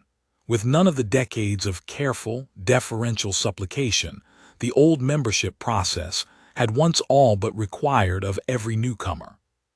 Dravik Own, invited by the new first speaker's office to consult on the review as the Academy's resident authority on the old process's failures, read the covering note twice and recommended it be accepted without amendment. "They have written exactly what we should have always asked every species to write from the start," he told the review committee. "What do you need? What will you give? Nothing more. I would remind this committee that the species we once asked to spend 4 decades proving itself worthy of the same courtesy did us the favor of writing it far more plainly than this, the very first time, and we did not have the wisdom to recognize what we were being offered." The petition passed review in 11 days, the fastest full membership grant in the Concord's recorded history, and the aquatic species formal seating ceremony, held the following month, drew, at First Speaker Tharrow's own quiet insistence, a smaller and more modest gathering than the occasion strictly required, a choice the new delegation's senior representative would later describe in her own maiden address to the Assembly. As the first moment, she fully believed the Concord intended to treat her people as a partner rather than a project. The 10th anniversary of the ratification fell on a morning session, and the halcyon Concord Assembly, by long tradition now rather than any remaining need to prove a point, convened it in the same rotunda, at the same hour, beneath the same vast glass dome that had watched every turn of the whole long affair from its first vote to its last quiet correction. Naomi arrived that morning not as chief envoy, a title she had relinquished 4 years earlier, when the Terran Accord's expanding diplomatic corps had finally grown large enough to no longer need a single officer holding every thread of it personally, but as Warden Marshal of the Terran Corps, the senior operational rank the position had been formally created to recognize, a title that carried no seat of its own on the Office of Adjudication, and that she had, in the years since accepting it, come to value rather more than the envoy's chair she'd given up to take it. She walked through the north doors alone this time, no delegation at her shoulder, no aides flanking her, and found, waiting in the concourse beyond them, a small, unremarkable welcome she would not have believed possible a decade before. Cohen Marsh, graying now at the temples in a way that made her feel, briefly and without rancor, the particular passage of time that came from watching a colleague age alongside you through a career neither of you had expected to last this long. And beside him, in the plain field uniform of a fully commissioned warden, Priya Akanjo-Lindqvist, 4 years into her post at Ilmore Station, and by every report crossing Naomi's desk, exactly the officer Havard Itter had promised she would become. "Post 9 send you up for this?" Naomi asked her. "Requested leave myself, Warden Marshal," Priya said. "Wanted to see the room where it started, figured I'd earned it." "You have," Naomi said, and did not elaborate, because Priya's service record spoke for itself the way every good warden's eventually did, and because elaborating would have been its own kind of betrayal of the discipline they'd both spent their careers learning to trust instead of words. The three of them entered the chamber together, and the rotunda that met them was, in every visible particular, the same room it had always been, the tiered seating climbing toward the dome in its familiar curved sprawl, the holographic displays glowing cyan along the walls, the marble floor catching the same long columns of Meridian Vale's morning light it had caught on the day of the vote, and every session since. Through the glass overhead, the sky ran clear and pale blue, and against it, in slow, unhurried formation, 6 Terran hulls held station where 3 once had. Not a threat anymore, Naomi thought, watching them the way she always watched them on these visits, but simply a fact of the sky now, as unremarkable to the delegates filing into their seats below as the dome itself. First speaker Inez Tharo, the younger Vashtu delegate who had succeeded Sela Vek the year before, and had already begun overseeing the full integration of the accelerated membership framework Dravik owned, had spent his retirement fighting for, called the session to order from the same dais, and did not, as her predecessor once had, feel any need to remind the chamber what room it was sitting in. The chamber knew. It had known for a decade, in the particular, unspoken way institutions absorb their own hardest lessons. Once enough years have passed that the lesson stops being a wound and simply becomes the shape of how things are done. This assembly convenes, Tharo said, to mark the 10th anniversary of the Frey ceasefire framework's restoration and to receive the Office of Adjudication's decennial report on its performance. She glanced briefly toward the small podium at the base of the dais, full-sized now, matched to every other member station in the chamber, the old undersized fixture long since retired to the historical archive where Sela Vek had insisted it be preserved. Warden Marshal Askew. The chamber recognizes you, if you have anything you wish to add to the report before this assembly votes to accept it. Naomi crossed to the podium and stood for a moment in the same acoustic hush that had once carried her flat refusal to the rotunda's farthest tier, and found, standing there now, that she had almost nothing left to say that the room did not already understand better than any speech could improve on. 10 years ago, she said, I told this chamber the Terran Accord withdrew its petition for membership and withdrew the wardens from this corridor, effective in 96 hours. She let the number sit, the way she had let every hard number sit across a long career built on saying exactly as much as needed saying and nothing more. I'm not going to stand here today and tell this assembly that decision was easy, or that I did not know, standing at that podium, precisely what it would cost the people on both sides of every line the wardens once watched. I knew. I had run the numbers years before I ever said the words aloud. I said them anyway, because a species does not get to call an arrangement a partnership while reserving, for itself alone, the right to decide what the other party has and has not yet earned. That was never a threat, first speaker. It was the truth, delivered plainly, the only way this niche of the galaxy has ever reliably learned anything. She glanced, once, toward the tiers, toward 400 delegations of a dozen species who had, in one form or another, all lived through some version of the decade that followed. The report before this assembly today shows the framework has held, without a single violation, for 10 straight years, across 11 sectors, with a corps that has grown from 400 officers to just under 6,000. It shows the accelerated membership process this body adopted in the wake of the crisis has, in its first 9 years, seeded 14 new member species on terms every one of them has independently described as fair. Those numbers are the only speech I have left worth giving. I would ask this assembly to accept the report and to remember, every year it renews the arrangement, exactly what it cost this corridor to learn how simple the whole lesson always was. Trust what you're given honestly. Pay honestly for what you receive. Never mistake a people's patience for the absence of a limit.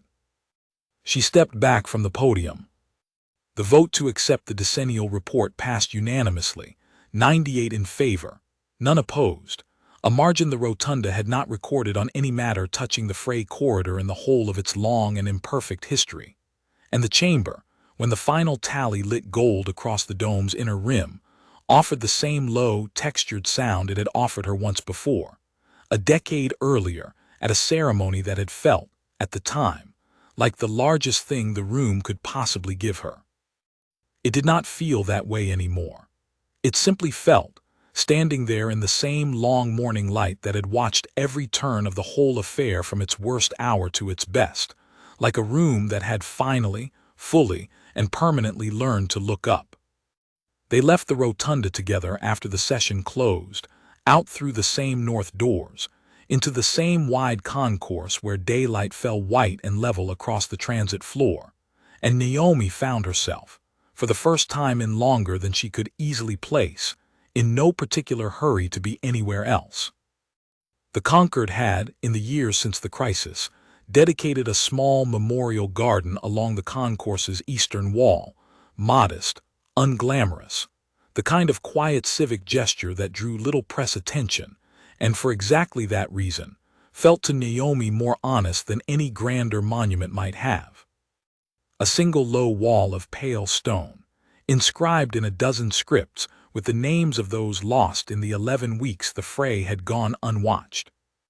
Thren technicians from the Ilmore checkpoint, Corvath crew from the ships that had burned at Corval, the 63 medical staff of the hospital vessel Merit's Hope, and near the wall's far end, in Terran script alongside the Thren characters that rendered the same name in his own people's alphabet, a single civilian logistics officer whose service the wardens had never formally been able to claim as their own, though every warden who had ever served at Ilmore Station considered him, in every way that mattered, one of theirs. Officer Ren Osk, Thren Assembly Border Logistics Corps. He stood the line when no one asked him to. Priya had found the wall before Naomi did, and stood before it now with the same unhurried, composed stillness Naomi remembered watching in a training drill 4 years earlier, and did not look away when Naomi came to stand beside her. "I never met him," Priya said, "just his name in the post's old logs and what my cousin used to say about him." She was quiet a moment. "Post 9 still keeps a cup out for him, standing tradition. Nobody remembers exactly when it started." "I started it," Naomi said. "First shift back after the redeployment. Seemed wrong to sit down to a meal at that post and not leave a place for him." She looked at the name a moment longer, the 2 scripts rendering the same 4 syllables in 2 entirely different alphabets, and allowed herself, briefly, the same narrow crack in her composure she had allowed exactly twice before in the whole span of this story. Once to a chancellor the night before a transit lane reopened, and once to a young aide who had asked her if a victory was supposed to feel like this. He used to say the wardens were the only people in that whole corridor who never told him something they didn't believe. I've thought about that line more times than I can count, over 10 years. I still don't know a better description of the job than that. I'm not sure anyone will ever write one. "You could put it on the recruiting materials," Priya said, and there was, for the first time in the conversation, the faint trace of something almost like humor in it, dry, understated, exactly the register the Corps had trained into her without either of them ever needing to say so aloud. "Maybe I will," Naomi said. "Holloway's been asking me for a better line than 'do what the training says and trust it' for about 6 years now." They stood at the wall a while longer, the 3 of them, Cohen a step back and quiet in the particular way he had learned, across a long friendship, was the correct way to give Naomi room in a moment like this without ever once making her stand in it alone. Overhead, through the concourse glass, the 6 Terran hulls held their slow orbit against Meridian Vale's pale afternoon sky, unremarkable now, permanent now. The way a lighthouse is unremarkable to the people who have simply always lived within sight of it and stopped, long ago, noticing the light at all except on the one night it might fail to turn. It would not fail. That, Naomi thought, walking back toward the transit pad with Cohen at one shoulder and Priya at the other, the pale stone wall and its dozen scripts receding behind them into the ordinary business of an ordinary afternoon, was the entire and only promise the wardens had ever actually made, to the fray, or to the wider galaxy that had since come looking for the same promise for itself. Not that the corridor would never again know war, not that every dispute in reach of a Terran posting would end fairly or end at all, only that whatever the truth of a thing was, A warden standing in the lane would say it plainly, pay whatever it costs to keep saying it, and never once, in all the years left to keep the promise, need reminding twice why the promise had mattered in the first place. The hegemon the Terran Accords Oversight Committee had once refused, in the second year of the expanded program, did not forget the refusal, and 11 years after the ratification, it finally acted on it. It came when it came, not as a formal declaration or a diplomatic provocation the Concord's Office of Adjudication might have had standing to address, but as a deniable, unmarked incursion along the outer edge of Terran-monitored space. 3 unregistered warships, running dark, probing the sparsely defended relay stations that anchored the Warden's logistics chain 3 jumps from Earth itself, in a maneuver Terran intelligence would later assess, with high confidence, as a deliberate test. A chance to see, at minimal cost and maximum deniability, whether a species the hegemon's own analysts had once dismissed as a corridor of glorified border monitors could actually defend the home territory its entire reputation depended on. The first relay station's defense held for 11 minutes before its garrison, outnumbered and outgunned, put out a general distress call on the open Concord relay network.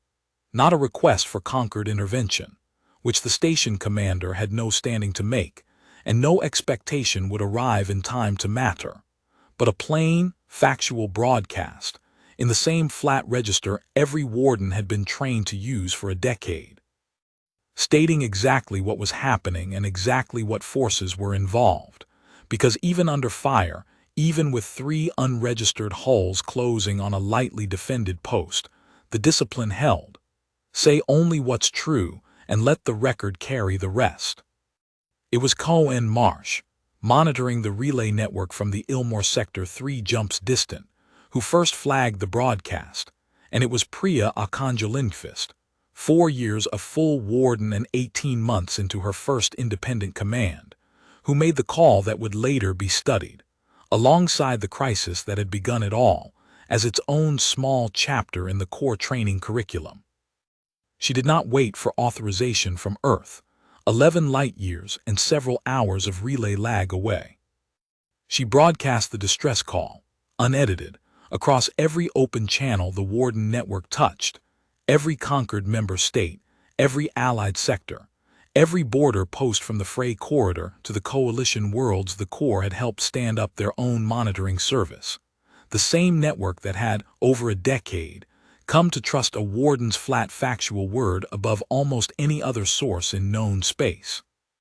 The response arrived faster than anyone at the Terran Accord's own defense ministry, activating its own reserve fleet in parallel, had any right to expect. A Thren Assembly Patrol Wing, 6 jumps out on a routine border rotation, diverted to intercept within the hour, its commander's only recorded transmission on the matter, a single line relayed to Terran Defense Command. We do not leave a warden's post undefended. We remember which post held ours. A Corvath suzerainty strike group, closer still, arrived within 90 minutes. Its senior officer, a name Cohen recognized with a start, from the formal apology filed a decade earlier over a hospital ship struck in error, requesting, formally and without irony, the honor of standing the line the wardens had once stood for his own people. Galactic trade security vessels, Vashtu escort ships, even a token detachment from the small coalition of independent worlds, the Corps had trained rather than permanently garrisoned, converged on Terran space over the following 6 hours in a response so far beyond anything the formal Concord Charter obligated any of them to provide that the hegemon's 3 unregistered warships, watching their deniable probe metastasize into what their own sensors could only interpret as the leading edge of a multi-species intervention force, broke contact and withdrew before a single Terran defense vessel had even finished spinning up from standby alert.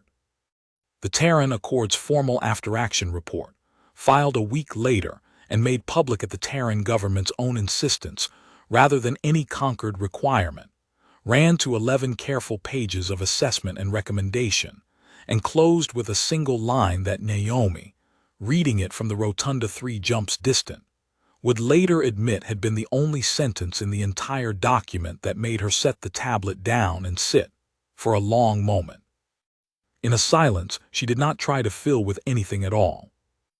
No Terran vessel fired a shot in the defense of Terran space. The engagement was resolved entirely by the response of Allied forces acting without formal request. She understood, reading it, precisely what the sentence meant, and precisely why the report's authors had chosen to state it so plainly, rather than dress it in the language of gratitude the moment would have easily supported. 10 years earlier, the galaxy had learned, at considerable and permanent cost, that it could not function without a species willing to stand honestly in a lane nobody else could be trusted to watch. 11 years after that lesson, in a corner of space no conquered charter obligated anyone to defend, the same galaxy had answered a question nobody had thought to ask when the arrangement began: whether trust, once fully earned rather than merely purchased, would ever be repaid in kind, freely, by parties with no formal debt and no immediate self-interest in the answer. It had been. That was, Naomi thought, setting the tablet aside at last, the only ending this whole long affair had ever actually been building toward, though she doubted anyone, not Sela Vec, not Chancellor Rail, not even the young envoy who had once set a withdrawal notice on a podium and walked out through doors that had never before closed behind a species that meant it, had fully understood, standing at the beginning of it, that the point had never really been about winning a seat in someone else's chamber at all.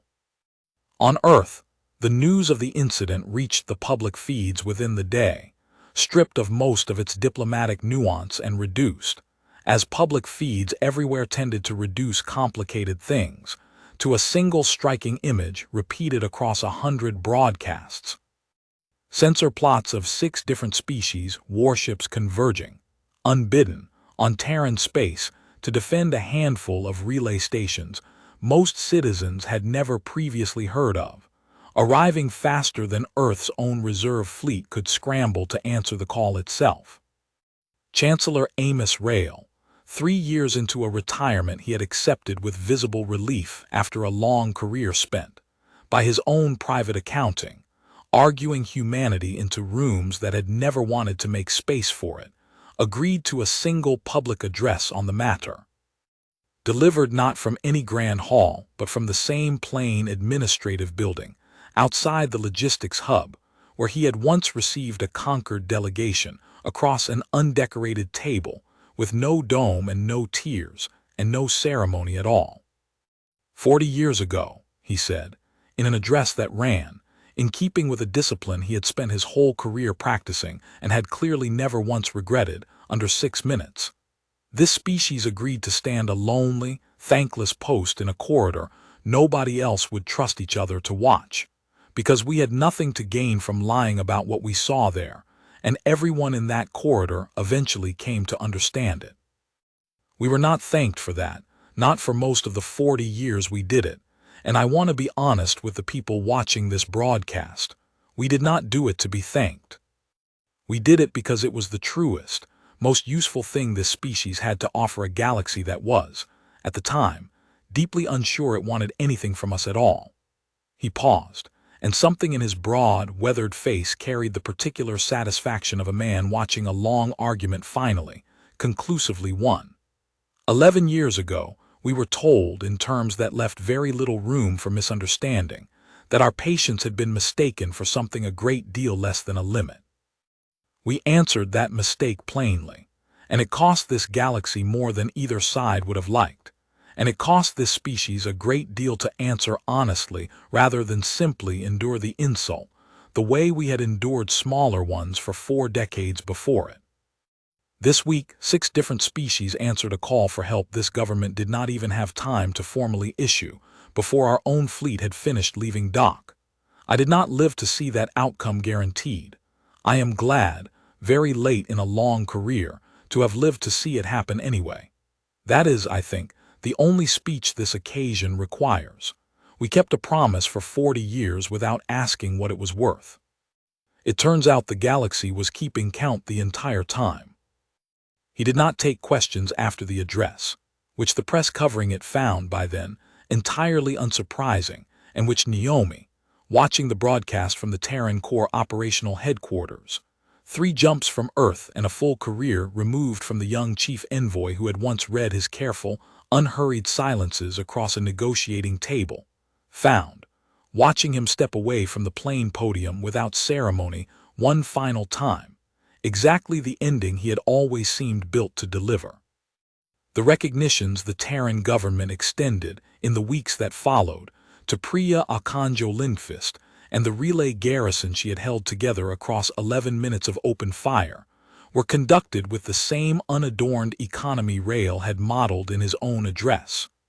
A short ceremony, no orchestra, no massed honor guard. Held in the same kind of plain administrative hall the Accord had used for every important thing it had ever done since the day it first sat a conquered delegation down at an undecorated table and told it the truth. The garrison commander, a broad, gray-haired career officer named Tobias Farrow, who had spent 11 minutes doing arithmetic on how long 6 defenders could hold a relay station against 3 unregistered warships, before deciding the only honest number was as long as it takes, accepted his citation with 4 words that the assembled press service would replay for the rest of the news cycle, far more than anything in the official transcript. "We held the post," he said, and stepped back from the podium before anyone could ask him to elaborate, because there was, in his own private accounting, nothing to elaborate on that the number of minutes had not already said. Priya's citation named her specifically for the decision to broadcast the distress call across the open Warden network, rather than wait on authorization from a command structure, 11 light-years and several hours of relay lag away. A decision the Accord's own after-action review had flagged, in its driest procedural language, as technically outside her standing orders, and in the same paragraph, as the single choice most responsible for the engagement's outcome. She was asked, by a junior aide drafting her formal remarks, whether she wanted help composing something worthy of the citation's length. "I'll keep it short," she said, and did, standing at the same plain podium Farrow had just vacated, in the same field uniform she'd worn to the 10th anniversary session months before. "The Corps trains us to say only what's true and trust the record to carry the rest. I didn't wait for authorization because I didn't need it to know the call was true. I'd make the same call again." She paused and glanced once toward the small gallery where a handful of Terran officials sat alongside a Thren logistics attaché who had specifically requested to attend, though no protocol required it of him. Officer Ren Osk used to say the wardens were the only people in a whole war zone who never told anyone something they didn't believe. I didn't know him. I only ever knew the cup that's still set out for him at Post 9. I'd like this citation entered in his name as well as mine, if the Accord will allow it. I don't think I'd have made the call I made without 20 years of Accorder learning, to trust that cup meant something. The Accord allowed it. The citation, filed in the public record under both names, was, by a small margin, the shortest formal commendation the Terran government had issued in the whole of its diplomatic history. And it was, by an equally small and entirely unofficial margin, the one that circulated furthest across the Concord's own news feeds in the weeks that followed, translated without alteration into 11 languages, because a galaxy that had spent 40 years learning to trust a warden's plain word found. In 4 short sentences from a 26-year-old officer it had never met, exactly the same thing it had always found in every warden before her, and asked for nothing more. Naomi did not attend the ceremony. She watched the recording twice, alone, in the same operational headquarters where she had watched Rail's address, and sent Priya a single line afterward that carried, in its brevity, more than any longer message could have managed. "Well kept." She did not return to Earth for the ceremony's broader aftermath, the small round of interviews and commemorations that followed it through the Terran press for the better part of a month. She returned instead, quietly and without announcement, to Ilmore Station, because it was, after everything, still the post she had first commanded, still the transit lane where a war had once ended in 4 sentences, delivered across an open channel to a man who had needed, more than anything else in that terrible hour, someone to tell him the truth plainly and let him decide what to do with it. The buoy still held its position in the lane, the same model, refitted twice in 11 years but never once replaced with anything grander, still broadcasting the same patient, unremarkable signal it had broadcast since the first ceasefire framework was drafted 4 decades before Naomi had ever set foot on the post. Post 9's small crew, 6 wardens now, rotating standard 4-month tour, the same rhythm the post had kept since its founding, still left an empty cup at the mess table for a Thren logistics officer none of the current staff had ever personally met, because the tradition had outlived the memory of exactly why it started, the way the best traditions always eventually did. A letter was waiting for her in the post's small correspondence queue when she arrived, forwarded through 3 relay hops from the Thren Assembly's logistics office, the same office that had once sent her, 11 years before, 4 sentences of formal notice she had read twice and never fully set down since. It was from Ren Osk's sister, a woman Naomi had corresponded with only twice before, once briefly in the raw first weeks after his death, and once more a year later, when the ratification's first anniversary had prompted a short, careful exchange neither of them had quite known how to end. This letter was longer than either, and considerably less careful, written, Naomi guessed from its unpolished cadence, in a single unedited sitting. She had watched the 10th anniversary broadcast, the sister wrote, and the recognition ceremony afterward, and had heard for the first time the full citation naming her brother alongside a young officer she had never met, and she wanted Naomi to know, in case no one else had thought to say it, that their mother, old now, her health failing, unlikely to see an 11th anniversary, had watched the broadcast twice through, and had said at the end of it that she finally understood what her son had meant. All those years he came home on leave and talked about a handful of quiet foreigners who never once told him something they didn't believe. She had not understood it then.